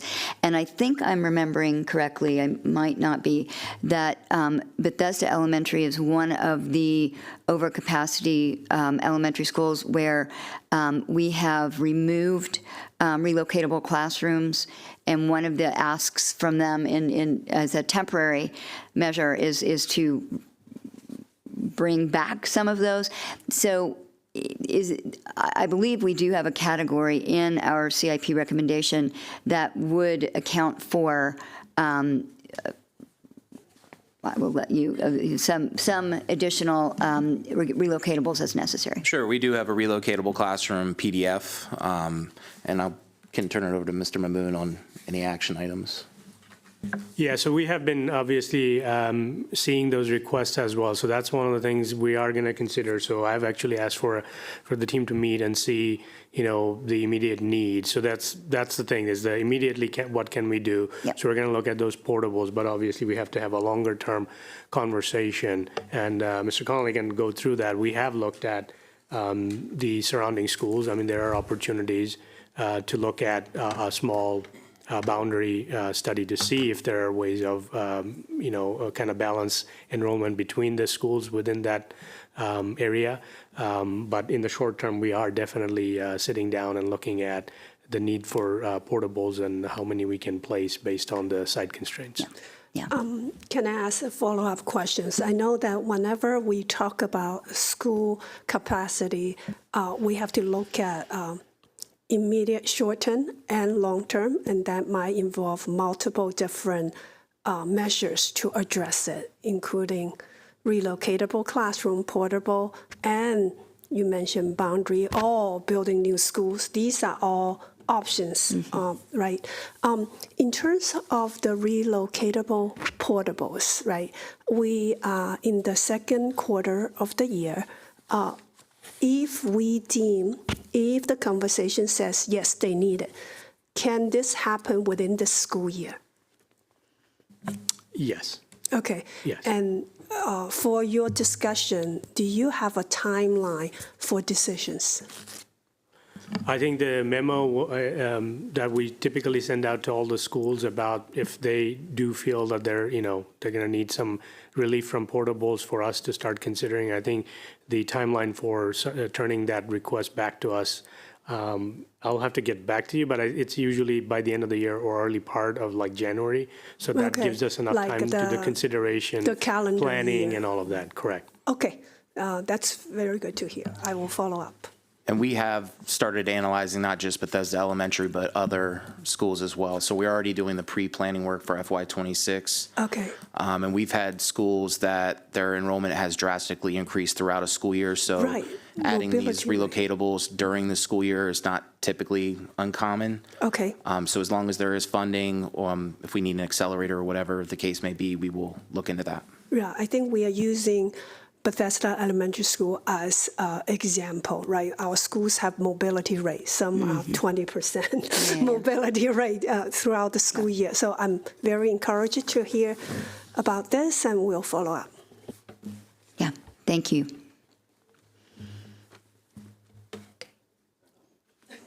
Anything else? That was fast. Woo. Yeah, see you Thursday. Great. We caught up. Yeah. All right. And so moving on, our next agenda item, we're going to be talking about our system-wide sustainability work. As Ms. Yang mentioned, over the past 4 years, we've made that work a standing agenda item for this committee so we can really support the system in doing the work it wants to do because, A, it's the right thing to do, and then long-term it will save us money. And create healthier learning environments and working environments for our staff and our students. And so the thing we're looking at today is the money we can realize through the Inflation Reduction Act for projects that we have already completed or have either in process or planned in the future. And so since we are a nonprofit, one of the things that we've looked at is generally speaking, those things, the benefits that organizations can realize from implementing these sorts of sustainability projects are in the form of tax credits, but since we are a nonprofit, it is in the form of actual money. So we have ways that we could use that if to the extent that we can. So I'm looking forward to hearing what we have identified over the past 6 weeks or so as to how we can take advantage of the opportunities there. So thank you very much for the opportunity to talk about this today. The key features of this new federal funding, which is intended to enhance sustainability in our school system, is, like you've mentioned, it's very different than other funding that we've looked at before. It's not a grant where we have to compete for it. It's actually something that we can just apply for and receive the funds for. The Inflation Reduction Act provides that non-competitive source of money, and all we have to do is complete the proper tax paperwork. There is no cap on the number of funds that are available at this point, and they are available by federal statute through at least 2032 and possibly further into the future. And in addition to these federal rebates that we can get, we can still also apply for local rebates through our utility companies as well as federal and other federal grants and other state grants. So we're looking at all possible avenues for funding this work. So how does this process work? It requires us to have spent the money first and then file under the tax year in the tax law in the following year and to receive a check for reimbursement. Like you said, it's a check. Prior to the passage of the law, school systems and other nonprofit entities weren't eligible because we didn't actually file our tax credits, as you already mentioned. So there are 3 types of equipment that we're looking at for these tax credits. The first is geo-exchange heating and cooling system, also known as ground source heat pumps. So we know that in our current capital projects right now, we have ground source heating and cooling planned for Burtonsville, Crown, and Leland. And we know that this funding will be essential in supporting our funding to be able to make Burtonsville our very first net zero educational facility in the county. The benefits of this type of technology is that it makes clean energy systems more affordable compared to previous technologies, and it has a potential for a lower life cycle cost over the life of the system of the school. It also benefits for future lower operating costs, specifically costs in utilities, maintenance, and service costs, and also reduces our risk to utility volatilities. Based on the size of our projects, we know that we will be eligible for anywhere from a 6 to 70% credit, which I know is a gigantic tax range. We have to dive into a lot of the nuances of this particular statute, but we have been able to calculate the fact that we know that what our geothermal systems are going to cost at the 3 schools. I don't know if you want that level of detail at this point. Okay. I think looking to, what kind of revenue we believe we can realize. I know we don't want to get too far out in front of assumptions, but yeah, it is a very wide range right now, between 6 and 70%, depending on lots of different things. So it depends on the type of community, whether there's a rural community, if it's a previous coal mining community, the poverty in the area, the unemployment in the area. There's a lot of different factors that get you up to that 70% factor. It also depends on the size of the actual facility. So we know also that it's not just the geothermal system that is installed in the school, it's actually that whole HVAC system. So we're trying to break out the pieces of what the HVAC pieces that would be eligible for this. But just an example, Crown High School, we know that the geothermal system at Crown High School is going to cost about $3.6 million, and the related HVAC systems is another $8 million. So the cost of the system in total is about $11 or $12 million. Approximating that, if whether we are at the 6% or the 30% range, you can do that math, and it's quite significant that we could be achieving the money. Even at the 6% level, it's money that we didn't have to start with, right? Yeah. So that's the biggest pot of money that would potentially be available, is by implementing those geothermal systems, and the major projects that we have right now will include them. Second pot of money that's available is for solar energy. So we already are planning 2 owned systems, both at Martin Luther King Middle School and Germantown Elementary School, through our energy savings performance contracts. The pricing of the credits that we would be getting from the Inflation Reduction Act are already worked into the pricing of those projects, so that's already been accounted for in how we figured out which projects we could do. We are still very much in the development and design phase for both of those 2 projects. I don't have an actual go-live date yet for those, but we are actively working on the design for those right now. The last category is for owned electric vehicles and owned charging stations. So currently in the school system, we have 9 vehicles that fall into the category of this. It depends on what fiscal year you actually brought them into service, whether or not you'll be eligible for them. And so we have 6 vehicles that would be eligible for rebates. So we're looking at possibly about $45,000 back to be able to, that funds a whole nother vehicle right there. As well as being able to put more charging stations in place. And the rate for charging stations is somewhere between 6 and 30% back. And we also have some state grants we've applied for on our charging stations. So we're looking at least $10,000, probably more, refund on the charging stations. In terms of next steps, the Act is very complicated. The guidance and compliance regulations requirements continue to be released by the IRS. And so we are looking to hire some professional services firms to help support us moving forward with this. We know that every project, especially the construction projects, are very different in both the design and different thresholds based on the community where that facility is located. We also know that Department of Energy has various maps and different classifications and qualifications as to whether or not they're called kind of adding on to those premiums. The average for a small project is 30%. But many of our projects are considered in the larger range of it. So we have to get into the nuts and bolts of a lot of this. So in terms of where do we go from here, a pre-filing notification. You file a pre-file notification with the IRS, and then they give you kind of a ID number. They have granted an extension for fiscal year '24, so we'll be looking at putting that pre-filing notification late winter of this year, probably January or February.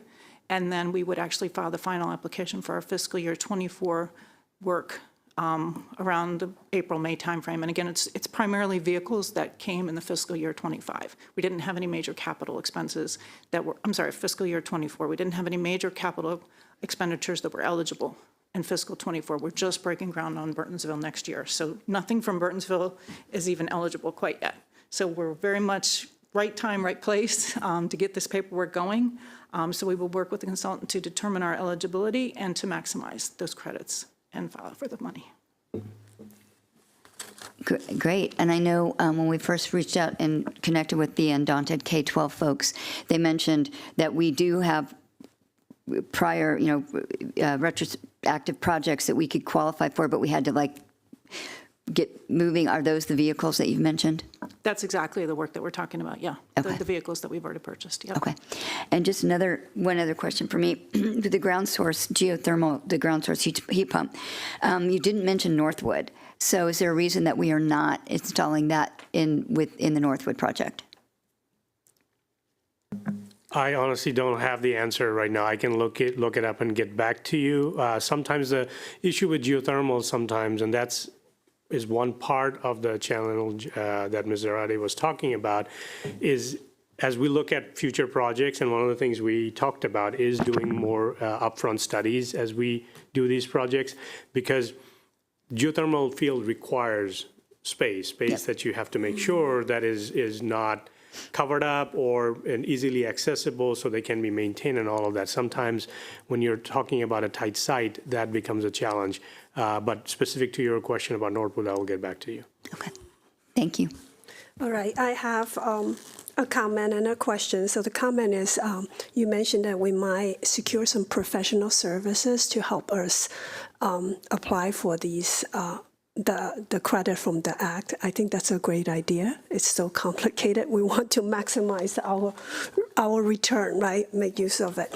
Second is, for clarification, we talking about our electric fleet. For the charging stations that we have now, are they leased or do we own them? We have a mixture. The buses are all leased and they're owned by Highland, so we're not talking about that right now. Right. We have 2 charging stations, one at CSC and one at Gaithersburg Middle School, that are also not eligible because we got them completely for free. Pepco paid for it. Okay. So what we're talking about, the specific ones that we're talking about that we installed in fiscal year '24 was for our fleet over at the Turkey Thicket site up at Division of Maintenance and Operations and Food Services. We actually installed 8 chargers up there to be able to charge the vehicles in the fleet up there. And so those are the ones that we actually own, and we will be applying for the credit for. So my question is, I understand now, it's lease, it's a mixture, own and lease. When we own something, a charging station, is it compatible regardless where we buy our buses from, or has some restrictions?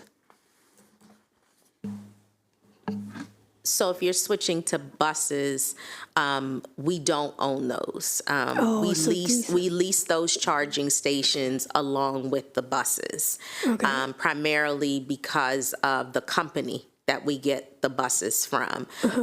We don't have, at this moment, we don't own those particular charging stations. There are some nuances between charging stations that happen regardless whether it's a car or whatever vehicle it is, but I think there's a difference. The ones that Ms. Zarate are speaking of are primarily our white service vehicles that we have. So these are for service vehicles, not these for are white buses. service vehicles, and then we also have some at CESC. Those are for employees' cars. Right. Same thing at Gaithersburg Middle. There's some within their parking lot. Those are for employees' cars as well. So, yeah, there's 2 pieces to it. It's what part plugs into the vehicle, and then how is the electricity paid for? right? And so that, for example, the ones that Pepco owns at CSC and Gaithersburg Middle, the driver is actually doing business directly with Pepco's credit card system, right? Whereas the ones that we have for our fleet vehicles, we have those on a central system where only our vehicles can actually plug into them. Only our fleet vehicles can plug into them and use them.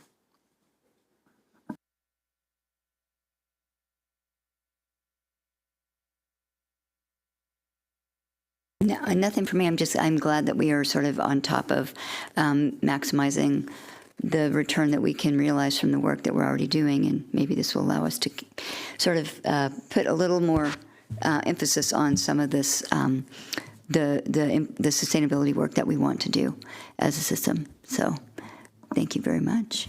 I think it absolutely does it. It really makes the big difference when it comes to what kind of HVAC system we're going to be able to afford to put into the school. It gives us that extra funding we need. Yeah, yeah. So, and I haven't looked at it that closely, but I'm not sure if any of our energy savings performance contracting work would be identifying the kinds of projects and investments that we can get compensation through the Inflation Reduction Act for. I don't. The two solar projects that I mentioned, Gaithersburg, Germantown Elementary and Martin Luther King Middle, we are using both the Inflation Reduction Act funding as well as local incentive money for that. Okay. And then the rest of our projects with the energy savings contracts, we're getting a lot of incentive money back from the local utility companies. Great. Good news. Yes. Could all use that. Yeah. Okay, so now I think we are moving on to the next item, item 7, something I'm very, very interested in, the workflow analysis. Am I there? System-wide, yep. Looking at how we kind of reform our processes so that we are on a better side of the bell curve when it comes to procurement, contracting, MOUs, and grant management, so that we are implementing industry-based best practices instead of not. So. And we have a PowerPoint here. I'm going to pass it over to Angela McIntosh Davis, our procurement director. But I just wanted to put what we're talking about in a little bit of context. Ms. Harris, you opened up the meeting saying that we do have to be cognizant of our vendors, and we don't want to make it a laborious process to kind of do business with us. So I just wanted to kind of, we're going to be talking about the contract workflow, but I wanted to give a little background of kind of, for contractors or for people that want to do business with us. It doesn't start there. So the process starts with determining a need within the system, and that's during the budget process. So to give you an example, we had our auditors here today. So to tie in what we were talking about before, too, under zero-based budgeting, is that a requirement? And that's certainly a COMAR requirement. So that there is a need for that. So in the budget process, we look at that and we say, okay, it's actually in the board. Does the board have money to cover that expense? So that's the first step, and it goes through the budget process. After that, we have to determine the method of procurement. So if the contract ended and we have to do a new RFP, we go through that with procurement as well, too. The next step is we take it to the board to get spending authority from the board. So all that, I brought that up because all that is before what we're talking about now, which is the approval and the award of the contract. After that, then we got to, there's still more to this process. It's the issuance of the purchase order, the delivery of the goods or services, payment, and then recording the process, which ties into our annual financial reporting. So that's the procure to pay workflow cycle. But I just wanted to kind of state that before we kind of talk specifically about our contract workflow analysis. So. Yeah, and I think just to go a little bit further back, a lot of this came about just from conversations with folks inside the system who talked about, kind of the open secret about all the bottlenecks within these processes, because we hear from contractors and community partners who have had not great experiences trying to do business with us, whether it's trying to get an MOU, to formalize an agreement to provide students a clinical site, or, to do other work with us. And again, it has been a frequent thing a frequent refrain that we've heard is that we are not easy to do business with. And so what we came at this work from was the perspective operational excellence. None of these items or areas of work are unusual. They are not specific to MCPS, procurements, contracting, MOUs, that's germane to almost every industry you can name. So wanting to understand why our processes were not user-friendly, and that which made us quite an outlier when it comes to looking at other industries around that do this same type of work. And so we're really looking to make ourselves tight and streamlined and efficient and, operationally excellent in this work. Work to do. Next slide. Next slide, please. Okay, so our contract workflow. So this is high level, but it just takes you through the three main steps. It's our initial request phase, the review and draft phase, and then the negotiation and the execution phase. So a question I'm going to have right from the very beginning is, so we look at this workflow. Yes. And we know that because we hear and have heard for quite some time from our partners who try to do business with us in this space, that our processes are cumbersome. Mm-hmm. So when you look at this workflow, is this common to all the other industries out there that do this work? Is this representative of every other industry that does this work, or are there additional things here that other industries do not have, which might be contributing to the experience our partners have with us? I think, are you saying in other industries, are you talking about other school districts or just in general? I mean, any, because, contracts is not an unusual item, process that a business of any type goes through routinely.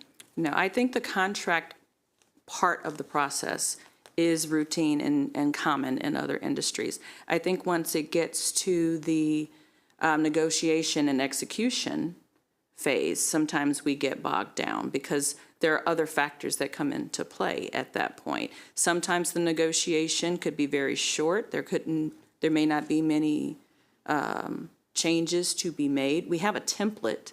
So yes, everything should move through as long as the contractor is willing to comply with our terms and conditions. That's really the longest phase, usually. If we don't have any variances or anybody contradicting our terms and conditions, the legal piece, which is sometimes takes a lot of time, just the back and forth between the legal departments, is usually the constraint. The only other piece I would say is the scope of work. Many times the requesting office, wherever the contract is coming from, the scope of work is typically, we know what the scope of work should be, but as we start going through the phase and speaking with the contractor that's been awarded, there may be changes that need to be made. So all of those things just have varied time limits or time constraints associated with them. So I guess the follow-up question I have, you mentioned, initial request phase, review and draft phase, very common industry to industry. This is the way it goes. Where things bog down or might bog down in MCPS is if the contractors don't want to adhere to our terms and conditions. How are we looking then at the terms and conditions as to their reasonableness if that's where the excess time is coming into play? True, and usually our terms and conditions, it may be one or two of our articles out of 30 that may always be the ones that are the issue with the contractor. And we are, legal and I, or our department have discussed maybe changing some of our language in our terms and conditions specific to the type of contract that we may be entering into. For instance, a technology or a software contract versus a professional development contract, because maybe those things don't necessarily apply. But that's really the intent of a lot of the terms is if it does not apply, it should not affect the contractor. That's our thought. But many of the contractors with indemnification, that's usually, the liability piece is always kind of a conversation. And then our data, our privacy. Those are usually the sticklers that we have to further I was going to say privacy as well, because other industries that are not always dealing with student information or data exchange to the extent that we are, and we want to be, make sure that that's done in a safe manner. So that's part of these back and forths as well, too. So I'll just ask instead of assume. You've identified two areas, two of the terms and conditions areas that are typical, the ones that slow things down. And are we, as we look at perhaps revising some of these, are we working or consulting with sort of our external partners who have navigated that process with us to get their input and feedback? And then you're talking about, concerns about privacy related to most of our students are minors. So looking at other industries that do this kind of work and have similar concerns, and I think, this is my default, I'm going to go to medicine and all the HIPAA and privacy requirement. Are we looking at how those industries streamline their processes, even though they have similar concerns and legal requirements around privacy? No, but that is a great idea. One of the things that we're looking for, or what this group did, and you'll hear about this soon, was we wanted to be able to tell, we're looking at 12 or 13 points there in this process. It was hard before creating this workflow or this dashboard. Where was it? Like, it could be with finance, it could be on my desk, could be OGC. So our first way to tackle this, we thought, was to look at what our present status is. Now, once it's in this workflow, we can see where those bottlenecks are. We can actually quantify it, because we can say, this contract took 3 weeks to get through. Where is that bottleneck? What can we improve? So what you're talking about, Ms. Harris, it is going to be part of that ongoing conversation. We'll bring back that. But we thought our first step process would be get this status, know where it is at any point in time. But that is a good point. We will benchmark what we're doing with other LEAs as well, too, or other folks dealing with some of the similar issues that we're working on. But the first step, we're trying to see, can we detail to a vendor that's calling up and saying, hey, where is this contract, where it is, how long we determine it might take to complete it, and what can we do to improve that or reduce that time? Yeah. And I'll just add to that, too. I think our volume has significantly increased in the number of separate contract agreements that we're entering into, whereas maybe 3 years ago it wasn't.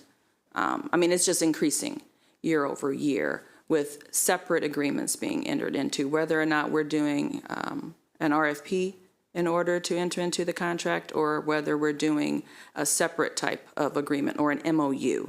Those partnerships and things have definitely increased, which then that takes just a lot more time, because it's just an additional cycle to go through separately from just agreeing to work, getting the funds approved, sending a notice letter, and issuing a purchase order. Okay. Next slide, please. So this is the kind of the high level, again, the process that the contract goes through. So there's several forms that we request, of course, to be completed and submitted. That sort of sets up both procurement and legal, sort of that tickler, puts it in the queue, as we call it. We start asking for specific information depending on what those contract review forms are asking us to do, and what we've determined would be the procurement method to move forward.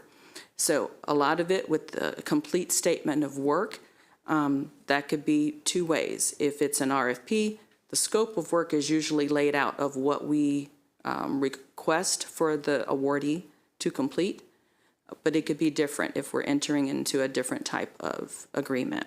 And we need the requesting office to provide us of what that statement of work would be. And we have a template as well for the requesting office to sort of fill in the blanks, but then there are still a lot of specifics that legal may want to know that need to be included in that scope of work so we don't miss anything. So again, sometimes that's just a bit of back and forth, but we, again, with this system, will know where it's sitting, what stage it's at. Then we also collect, go ahead, Rob. No, go ahead. Yeah, okay, collect contractor documentation. Those are, it depends. It could be that if they're working with students, we may need to take them through the background and fingerprinting process. And then that could be a 1 to 2 week period too. Once they come in, be fingerprinted, and the process goes through, and then it depends on the outcome of those results. And then sort of while that's still going on, the contract administration team is preparing a template. So the template that we have, it's a 2-page template with other attachments that go along with it. So we're filling in the blanks really on the template. And then if there are any variances or changes to our terms and conditions within that template, that's where we address those. And we refer to our terms and conditions or whatever it is that is being changed. Once we do that and we think we're in agreement, we send it to legal, and legal does their review, and they come back with questions if something was missed or if there's something else maybe we need to consider that we did not consider. It goes also simultaneously, usually, if it involves software, to our data team, so that they're looking at if it has to integrate with one of our systems, or if there's a platform that we're going to be using that's a standalone platform, we want to make sure that their system is compliant and that the information is safe in their system as well. So the data team helps us with that, with looking at those systems. And then it goes back to the requesting office or the project manager to make sure everything is in line with what the intent was when they asked us to enter into this agreement. And then if everything is good, then we can go back and we can negotiate too. If there's any other negotiation that needs to go on before things are set final. And then we finalize. We always ask, this is what we call on our paper. So the contract agreement is usually an MCPS document. So we ask that the vendor or whomever we're engaging sign that document first. Then it comes back to us, and based on the value of the contract, determines the signature flow. And then it moves through the signature flow as necessary. So while it's going through this process, though, we will know in this system which stage that it is at. Yeah, I just want to comment too. We opened up this discussion this morning with internal controls. So some of these represent compliance internal controls. Some of them are efficiency internal controls. But one of the tenets of having good internal controls is it can't cost more than the risks it's trying to mitigate. So part of this process is what we're going to look at here. Can we either shift things around, or what is really compliant? But that's going to be part of the work that we're going to be doing to potentially lessen that time. Next slide, please. So these are just some of the features of the workflow dashboard. So it's an intuitive navigation, comprehensive document tracking, smart status monitoring, document management, all the things we've been saying that we want to help move these things quickly. We can look at it, see where it is, so that we're not emailing people, calling people, trying to figure out whose desk it may be sitting on top of. And hopefully flow electronically faster instead of a file folder moving around the system. Next slide, please. And then our current status here. We're in the final stages of the testing and the bug fixes. There'll be a live demonstration on November 20th. We're demonstrating to 10 to 15 people. And when I say we, I mean the technology team that has developed this system. So the admin secretaries, who usually are the intake people of these contracts in our offices and the ASMs. Of course, legal will be part of the demonstration. I think BOE personnel also will be, Mr. Lockman will be part of that as well. And then after that demonstration, the next steps will, of course, be to launch a pilot before January of 2025, gather some feedback, make adjustments necessary for the full system rollout. And any additional questions? All right, so thank you so much, right? This is really great work, really will improve our operation excellence, right? A few clarification questions. Number one is MOU included in this workflow analysis? Yes, it is. Okay. It's still it's still a type of agreement that we enter into. Okay, so that's good. Now, as I'm looking at the timeline here, launch is before January 2025, which is very soon. Okay, very exciting. I want to get a kind of feeling. So after the launch, when are we going to gather, like when are we going to take a look at the feedback and analyze the data? Do we have that in mind? I would say after the first quarter, we can kind of see what we've accumulated in that period between January and March 31st to kind of do some of that feedback and adjustments. So we are looking at a 3-month pilot, and then we're going to look at the data. Okay. Correct. If the data looks good, what do we have in mind for the full system rollout? That means it will be just applied across the district. So after that first quarter, if everything is good, we don't have any major, I would say, any major issues and have to fix anything, we should be able to then just continue on and move forward and expand it with all of our contracts that are in place. So meaning in the later spring this year, if the rollout looks good, it can be in full implementation. Okay. Yes. And then I have 2 other questions about that. So there's a saying, right? Devil is in the execution, right? Devil's, So in terms of that, first of all, how do we let our end users know, the people who are doing business with us, that now we have a system for you to check and track? How do we let them know? So when you say end users, are you speaking of the internal? No, end I'm users? speaking of, so This is an internal. It's only internal. So, okay. So then how do business know? That my next question will be, okay, this is internal, we can track where it is. How do we let our set realistic or improve expectations with our end users, with our partners? Sure. So we're usually in communication with them. If we're in that negotiation process or whichever stage we're in the contract, the contractor or the end user is part of that conversation. So they know where we are in the stage. Usually they know, when we go to the board to have them approved for the funding and to enter into a contract. And they know if we're negotiating terms and conditions. They know where we are because they're usually heavily involved in that negotiation. And then once they sign, they know, okay, we've signed. And then we give them maybe a 2-week turnaround to say that, it will be fully executed. So that is what the are hope, you- and maybe even faster. So what are you saying is ongoing communication? Yes. If they call, we respond, and we let them know when we are meeting. Yes. Now, in terms of, this is an internal tool, who in our system will be able to see this?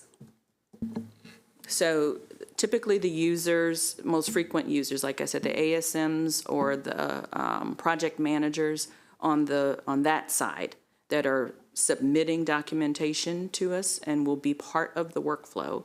And then any of the users that have to be part of the approval or the process where they need to be reviewing or passing it through to the next phase. So we'll have to develop for sure, and that could be fully developed. And I can ask, is that fully developed?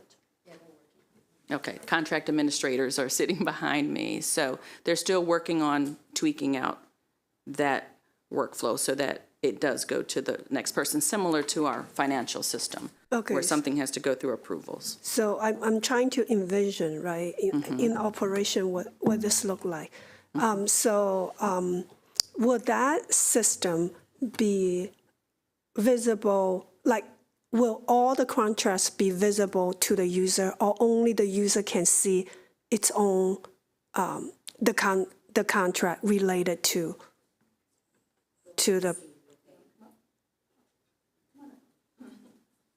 I'm just asking our contract administration team to come up sure. because they've been part of the development of this. And if you could just introduce yourself so we have your names for the record. Thanks. Hi, I'm Cindy Ramp, RAMPP, Contract Administrator, Division of Procurement. Robin Graney, Contract Administrator, Division of Procurement. So in answer to your question, it will be, we're going to decide, and we're going through that as who's going to be able to see. But what was I'm sorry, you said something else. Who, as far as the requester will be able to see, yes, their contract. They won't be able to see everything, and we could get into more detail and show you what it's going to look like, but they'll be able to see what they're working on, if that makes sense. Okay. And not Okay, so everything, they will because be- it's going to be a lot of contracts. Right, so they're gonna be see, okay, so if, so that give me a good idea of, so they can go online. If I have a project in mind, I can go online to see just mine, where it is at, and then how to move it, who to contact. Okay, so that's good, thank you. I'm thinking too, Ms. Yang, so like of course they can see everything.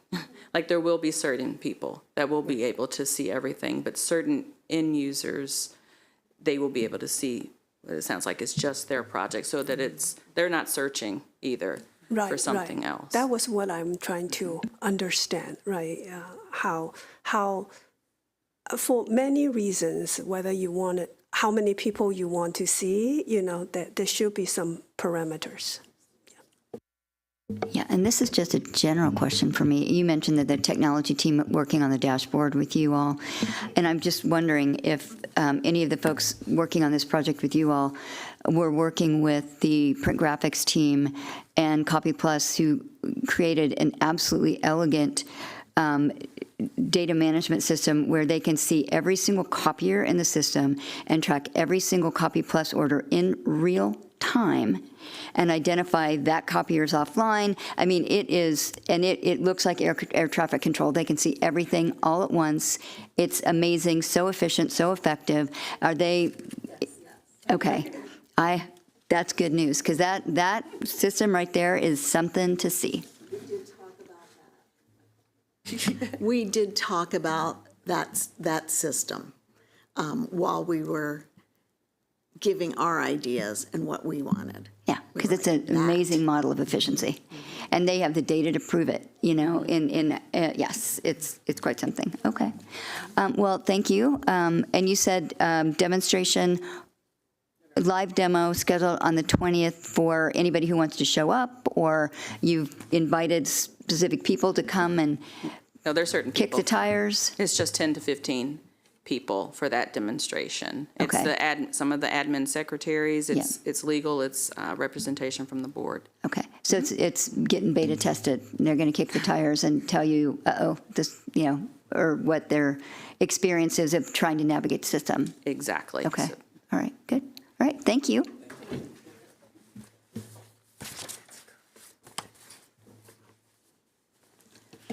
Okay, last item on the agenda, talking about operational excellence, looking at the transportation study. And I know some members of the public have looked at this. I've read all 5 of them, soup to nuts, whole thing. So I'm really looking forward to how we are moving forward with that investment, which was very needed. And like I said, I've read, it's 5 parts, 5 separate reports. I've read them all. But baseline, there's one conclusion, there's one overarching conclusion, which our transportation processes are in the last century, and they need to be in this one. So yes, and that we are not data-driven when we are doing this work. So yes, very much looking forward to talking about what we're doing now that we have this this very in-depth and detailed transportation study. So now it's afternoon. Good afternoon as I come back. we could pull up the slide deck. So thank you for queuing up that we'll talk about the transportation study today. It was definitely needed for us to be able to do this, especially coming out of COVID-19. If everyone remembers, when we came back to school, we did face some challenges like every other school district. It was not indicative to Montgomery County Public Schools. I want to be very clear about that in terms of staffing challenges that we faced, really being able to bring forward a sustainable K-12 transportation program. So what we'll do today is we'll center us into the why we did this and how we did this and what the findings and recommendations were. The other pieces will also dispel some folklore and myths as we go along as well about it. So if you take a look at this slide, I think this part is really important. Mr. Lewis and I went to our Ed and Culture Committee earlier this week, and I think people continue to be astounded about what our transportation program is, what we do, and how we do it. And I think that says a lot to the people who actually bring this together for students every day.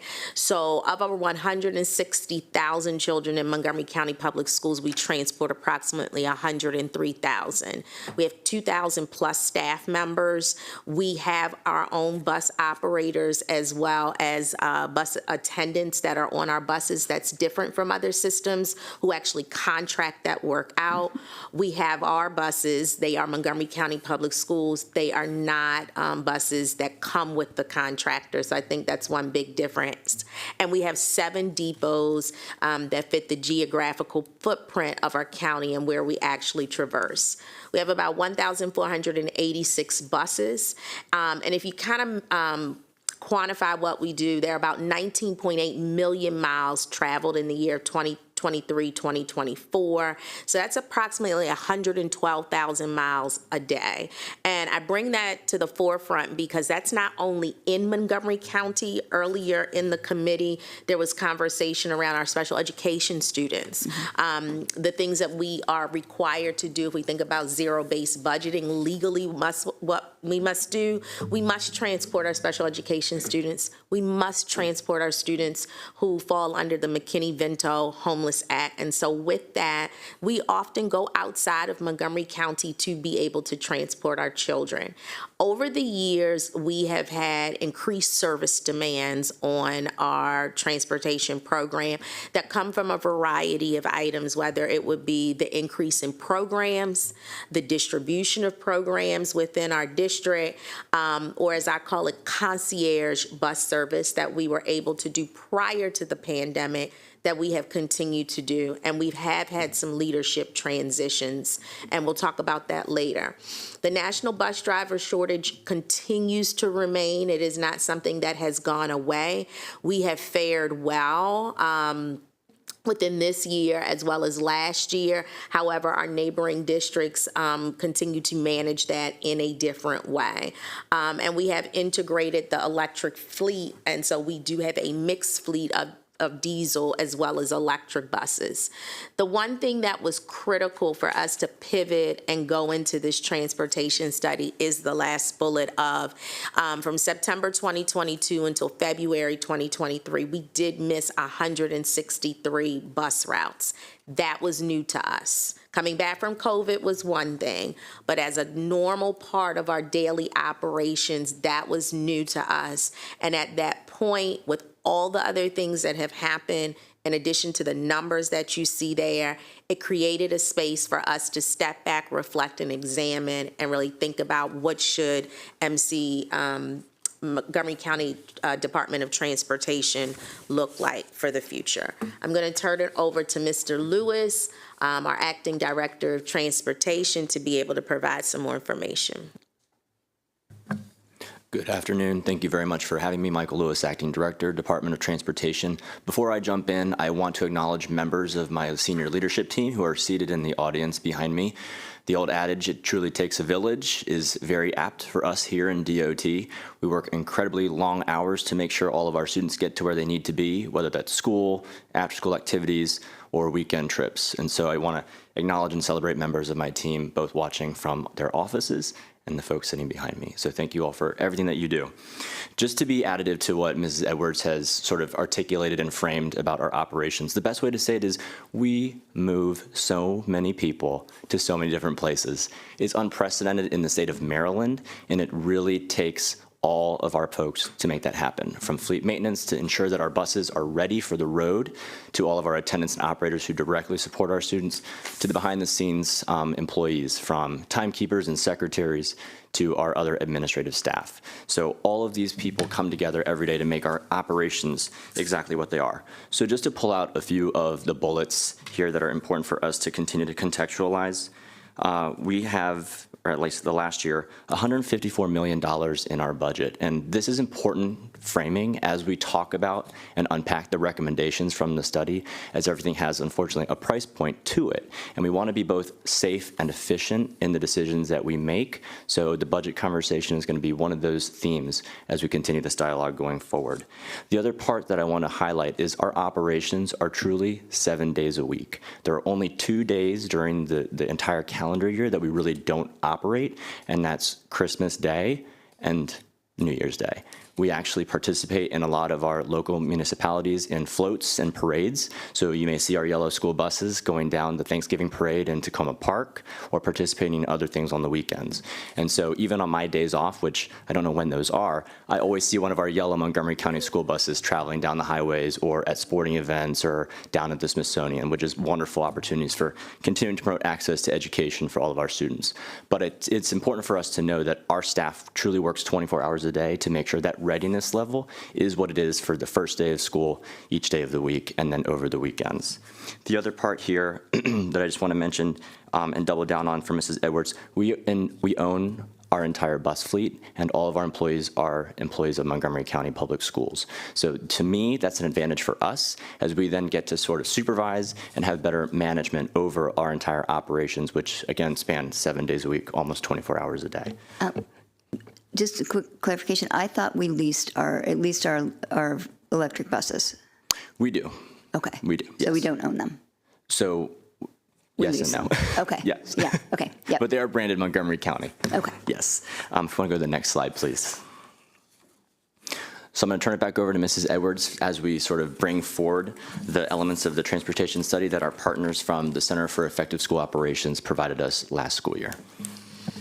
So we shared this slide with our steering committee and for the transportation study, and one thing we wanted to send to you on was how that study was done. We did have an outside contractor that the board approved, and they did a few things in terms of gathering data. They came and they actually did observations at all of our sites. They did interviews with staff, and they looked at a lot of data that they requested from us to be able to draw their conclusions. They also spent time with the leadership within transportation, kind of really understanding, where our challenges were, what we were trying to learn, but then they did an objective observations and being able to look at the data. They did this between September 2023 and January of 2024, and then they provided us a comprehensive recommendation, very comprehensive. They broke it down into different areas, but then they provided us one big comprehensive report. One of the key things that we saw within that report, and we'll talk about that they said was really important, was really how do we ready the organization? One of the things that came out, that's been out in the media, was that we kept the report to ourselves.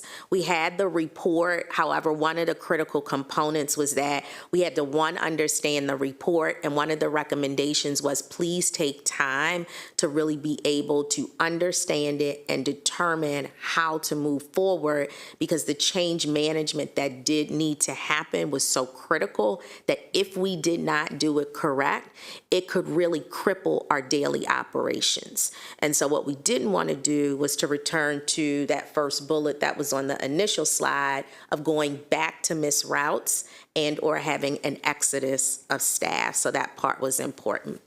A couple of key findings came from the transportation study. Mr. Lewis talked about the amazing leadership staff that's there. That amazingness goes all the way throughout the entire organization, and their processes that are definitely in place and that have been built over time. The staff has a tremendous amount of expertise that I don't think anyone could ever rival, and so that dedication, those processes really help us to really have the efficient operations that we have on a daily basis. Another key finding was really take our time to understand, and that's what's there, and that's what I just talked about. CESCO recommended 6 months, and 6 months of understanding it, but 6 months of understanding what the implications would be. And one of the critical components was how do we make an understanding throughout our entire organization, from the board on down, throughout even our partners at council, to understand that this is a multi-year process. There's not anything that we can do with the size and magnitude of transportation that could be done within a year that would actually stick. So really having organizational commitment was a key one. And then the change management team that we actually see as two arrows. Change management team consisting of the transportation study team that we formed, as well as the leadership team that Mr. Lewis talked about. And so we have two entities, of course, one that has the deep knowledge, and then we have our transportation study team that really helps us with our stakeholders to understand where we are and kind of really looking at the future. The critical piece is that this is a 3 to 5 year implementation period. Other pieces that came out from those key findings was that our operational success and stability are precarious. We're not really fond of the word precarious, but I'll break it down from the perspective of every day. We definitely know our job is to get kids to school, to get them there safely, to get them to all the activities. Mr. Lewis talked about basically running a 24-hour operation and 7-day a week. So in order to do that, we have to have strong processes in place. A data-centric shift in organizational culture is required. The team actually collects a ton of data. They are required to collect a ton of data as well as submit that data to the state level. The part that's missing and the key component that the consultant brought up is not the fact that we don't collect data. I think it's the method in which we're doing it to make sure that it's streamlined and it's telling us what we need to know from the time a student qualifies for transportation service all the way through if we have to communicate anything regarding a bus not coming, the length of time a bus is on the road, and routing and everything in between. So it's a more coordinated effort between all of our data systems when we think about organizational change in the culture. The climate change and the community expectations definitely demand a continued transition to an electric fleet. However, as you probably saw within the study, it's in terms of how we do it and being realistic about what we are doing with our mixed fleet that we do have available. And then a focus really on our maintenance and repair. And that was one thing that we left out earlier. We have almost a soup to nuts program, and that's something my grandmother used to say, where everything happens under the DOT umbrella, including the maintenance and care of our vehicles. And so I shared most of the information in terms of what came out from the recommendations and findings from the CESO, I want to say CESC so badly, the CESO study that was put before us. Critical place that we have focused on is really consideration around the change management, but also really focusing on that third bullet around the routing technology and fleet. And so our goal at this point, and we provided an executive summary to the board back in July, was to really look at how do we move forward and knowing and understanding the technology that is out there to be able to help us write an informed request for proposal that would be able to meet all of the demands that we have. we know that we are one of the largest transportation systems in the United States. So there may not be a system that does everything that we need for it to do. But we also know that we have to move slow and quick at the same time so we don't disrupt what we're doing at this moment. There was a recommendation in terms of personnel, and one of the pieces that we will be looking at is what is our organizational structure. So the zero-based budgeting that Ms. Alfonso Windsor spoke of earlier, we really use that as an opportunity to look at all of the positions within the Department of Transportation and be thoughtful around with the size we are as a district.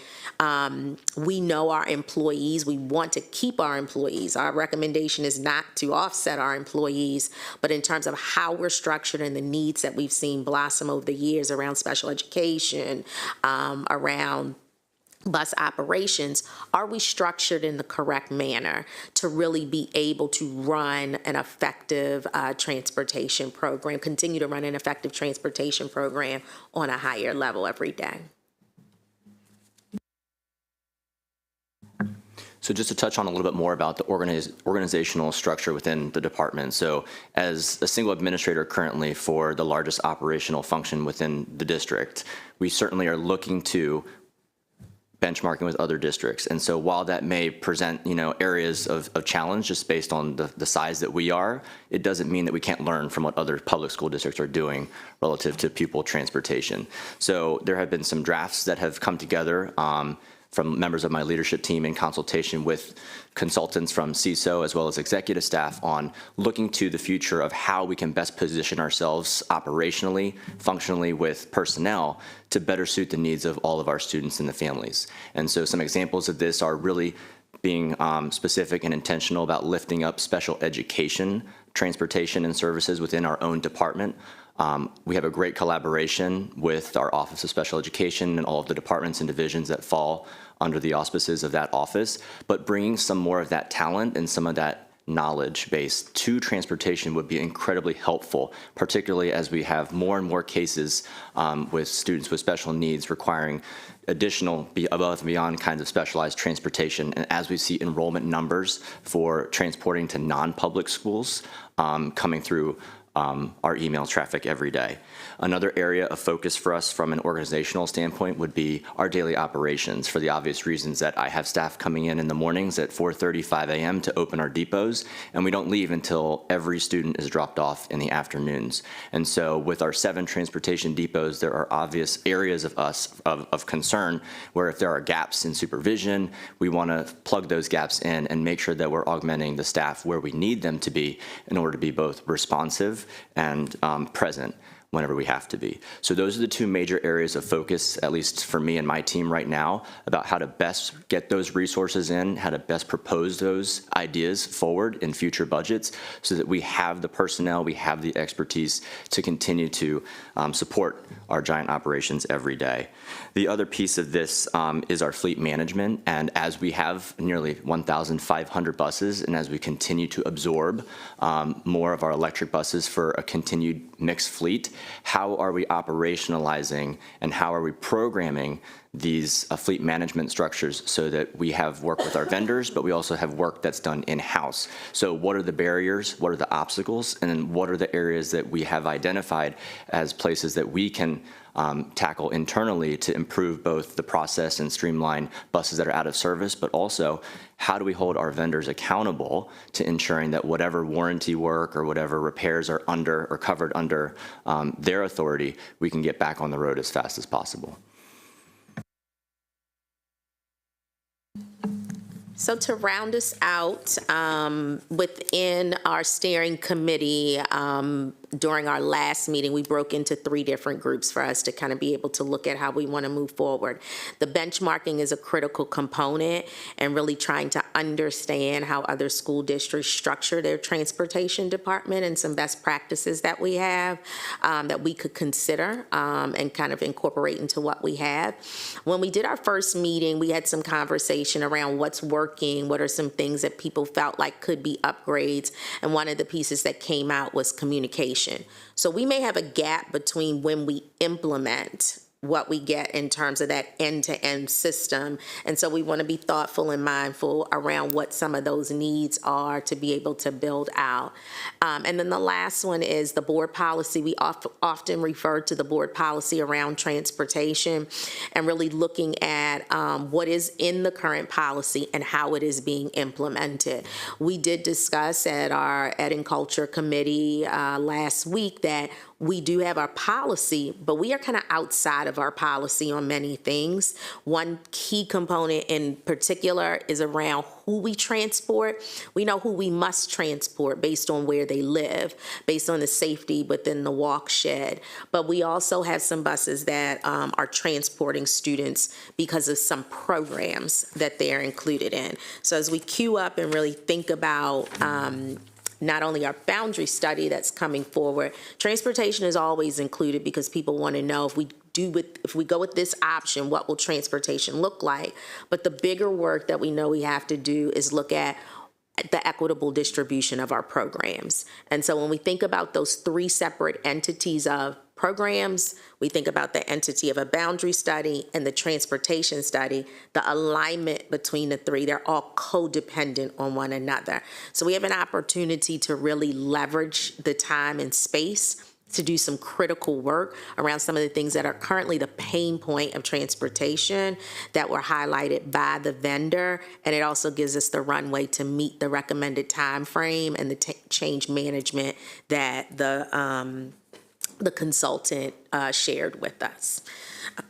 So this is our conclusion, and we just bring it back to why we did it. And it goes back to the numbers and the needs. And it's a perfect time. So we turn it over for questions. All right, so first I want to thank all of you here, right? I think we cannot understate the importance of your work. We won't have schools if we don't have you. And the fact that every day you travel about 4.5 times around the globe, right? That's how many mileage you travel per day to take our students to school and bring them back home. And as a parent, and also now as a board member, I deeply appreciate all of your work.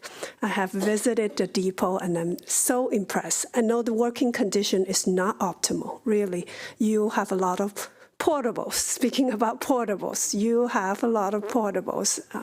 And so I deeply appreciate your work. Now for me, I have one clarifying question. As for the work coming up, you're talking about routing, the route. Will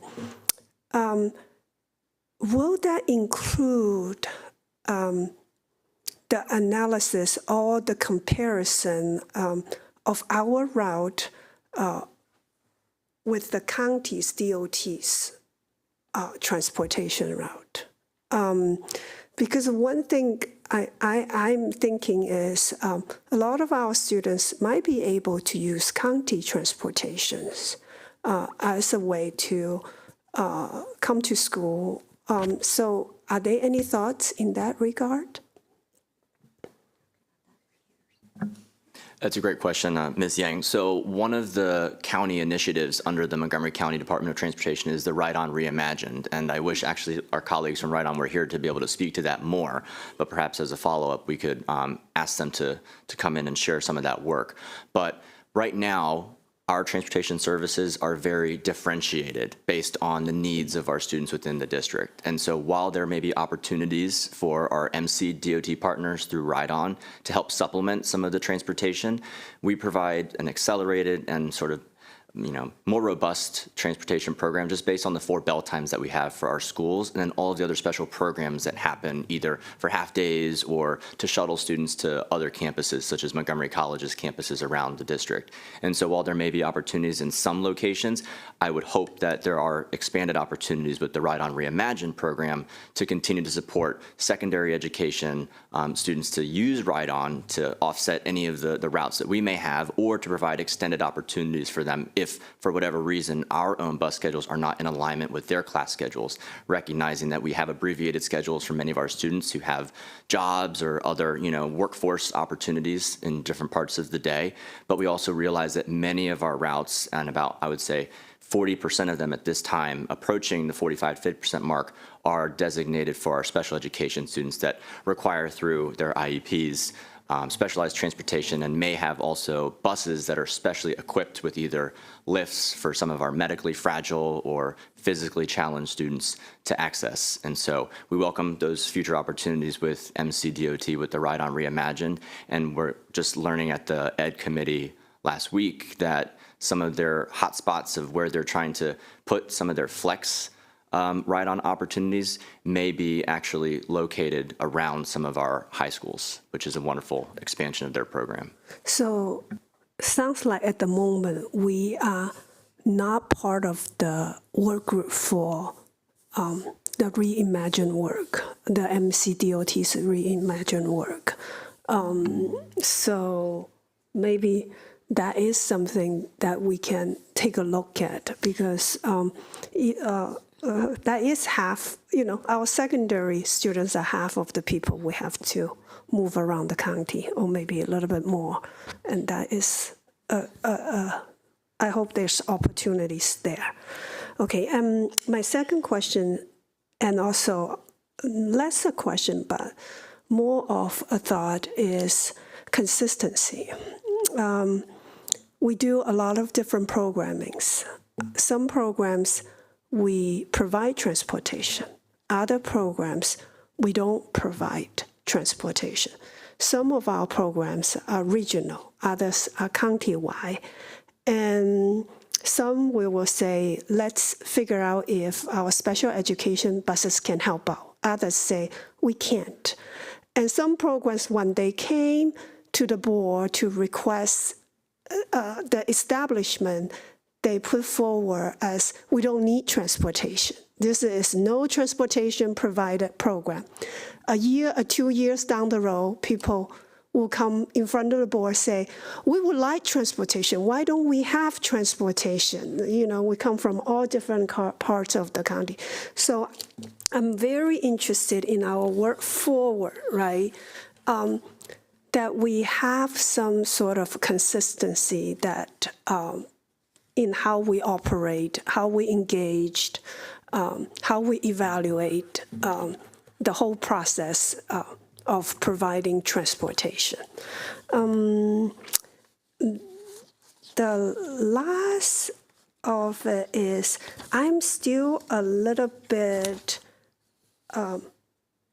unclear about the timelines. Are there more things coming up to follow up to be done? Right? Can you elaborate a little bit on that point? So the biggest thing that we have coming up at this point is our request for information that we will put out regarding that end-to-end system. It's really important that we do a request for information first, going back to the size of our district and the needs.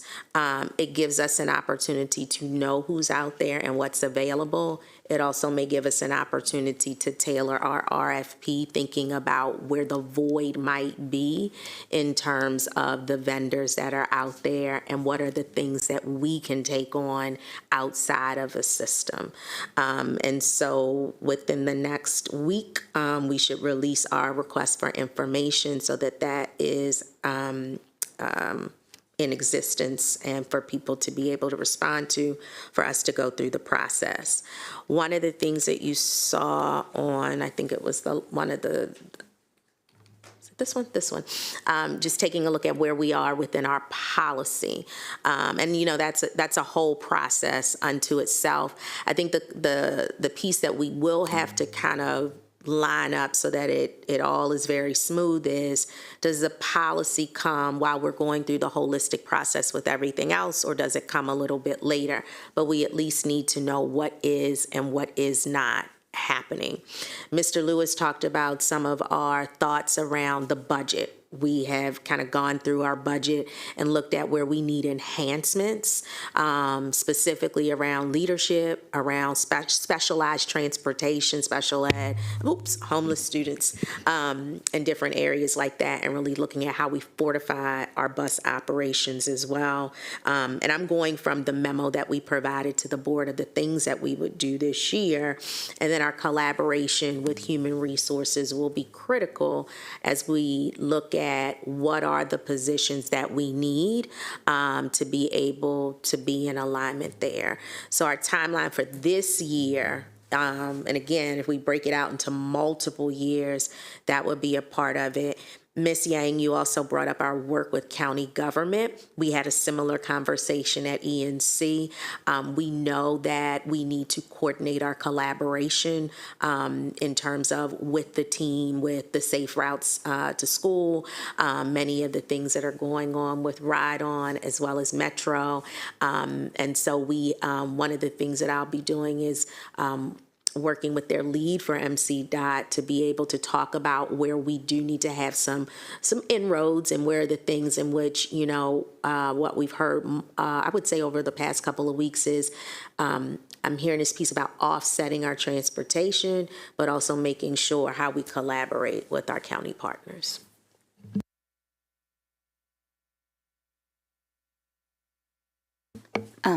Yes. So first of all, I really appreciate you sort of teeing it up with a reference to the boundary study that is going to include a look at programs and transportation, because I'm convinced that if we have a strategic plan for programs, we will be able to drive fewer miles because people will be closer and have more equitable access, true access to the programs they need and want. And then also, I appreciate Ms. Yang's comment about, partnering directly with county on what they're looking at as far as expansions to Ride On, because we do know that there are areas of the county which are dramatically underserved when it comes to transit, and that's a real equity issue as well. But we are a big consumer of transit because of the populations that we serve and the opportunities we're trying to provide them. So as I said, I read all of the report. And, one of the things that really struck out to me, and I think it's absolutely clear that we have underinvested in our transportation department for decades. And we are going to require a substantial investment to bring our transportation system solidly into the 21st century. And so I think this 5-part report should be very helpful in convincing those who need to be convinced that this investment is not only necessary, but essential. Because this report, writ large, highlighted that our transportation system, while it's working now, is fragile and it's at risk. We need to do this work to make our system safer for everybody and to make it more efficient. And that's efficient in all ways, fiscally efficient, operationally efficient, and the need for, you can just, you've read it, I've read it, talking about our current structure for managing is decades old, long outdated, wholly inadequate, and I'm just quoting. And reliance on paper and manual documentation, and a lot of critical information is just in people's heads. And so the transition to a data-centric culture is absolutely essential and critical. And, and I appreciated what you said about doing an RFI, looking for an end-to-end system, because we need to, just looking at the report, we need to have a cohesive and linked fleet management system. We need to have a system that is monitoring and reporting performance, that is creating reports on usage, that is providing predictive analytics, and really need people in our system that can do that kind of data analysis and analytic work for us. And one of the things that struck it to me is we need an evolutionary approach to managing a revolutionary period of change, and that it was critical that MCPS and DOT leadership immediately establish expectations up and down that change is necessary, because it is.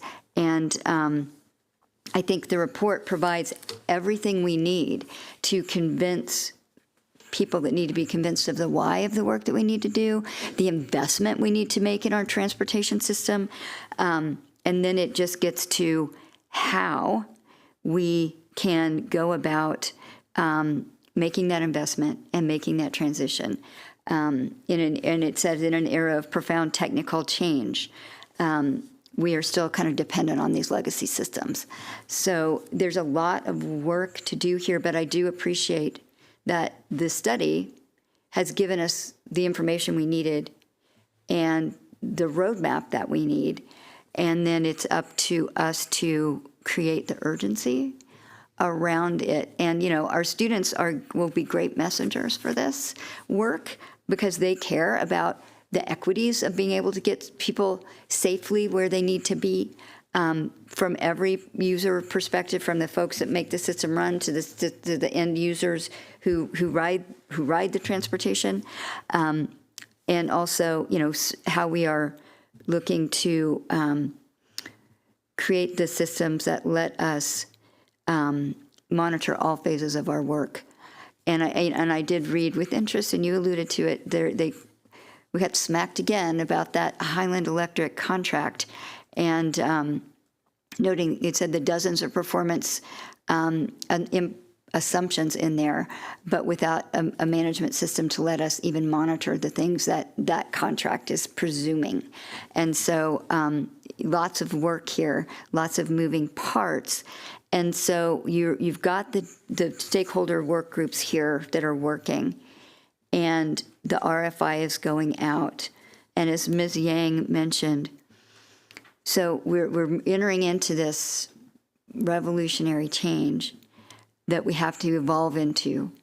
And so how are we, what are you seeing as, and they were clear from inception, this is 3 to 5 years.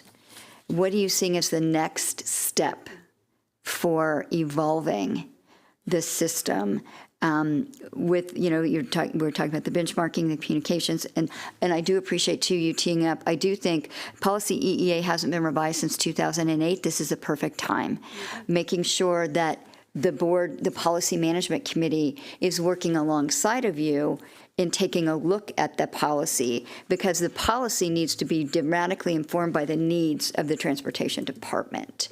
And so I think that's going to require that process to be very, very tight, because we don't, I mean, but again, it is the perfect time to do that. It hasn't had a look in 25 years.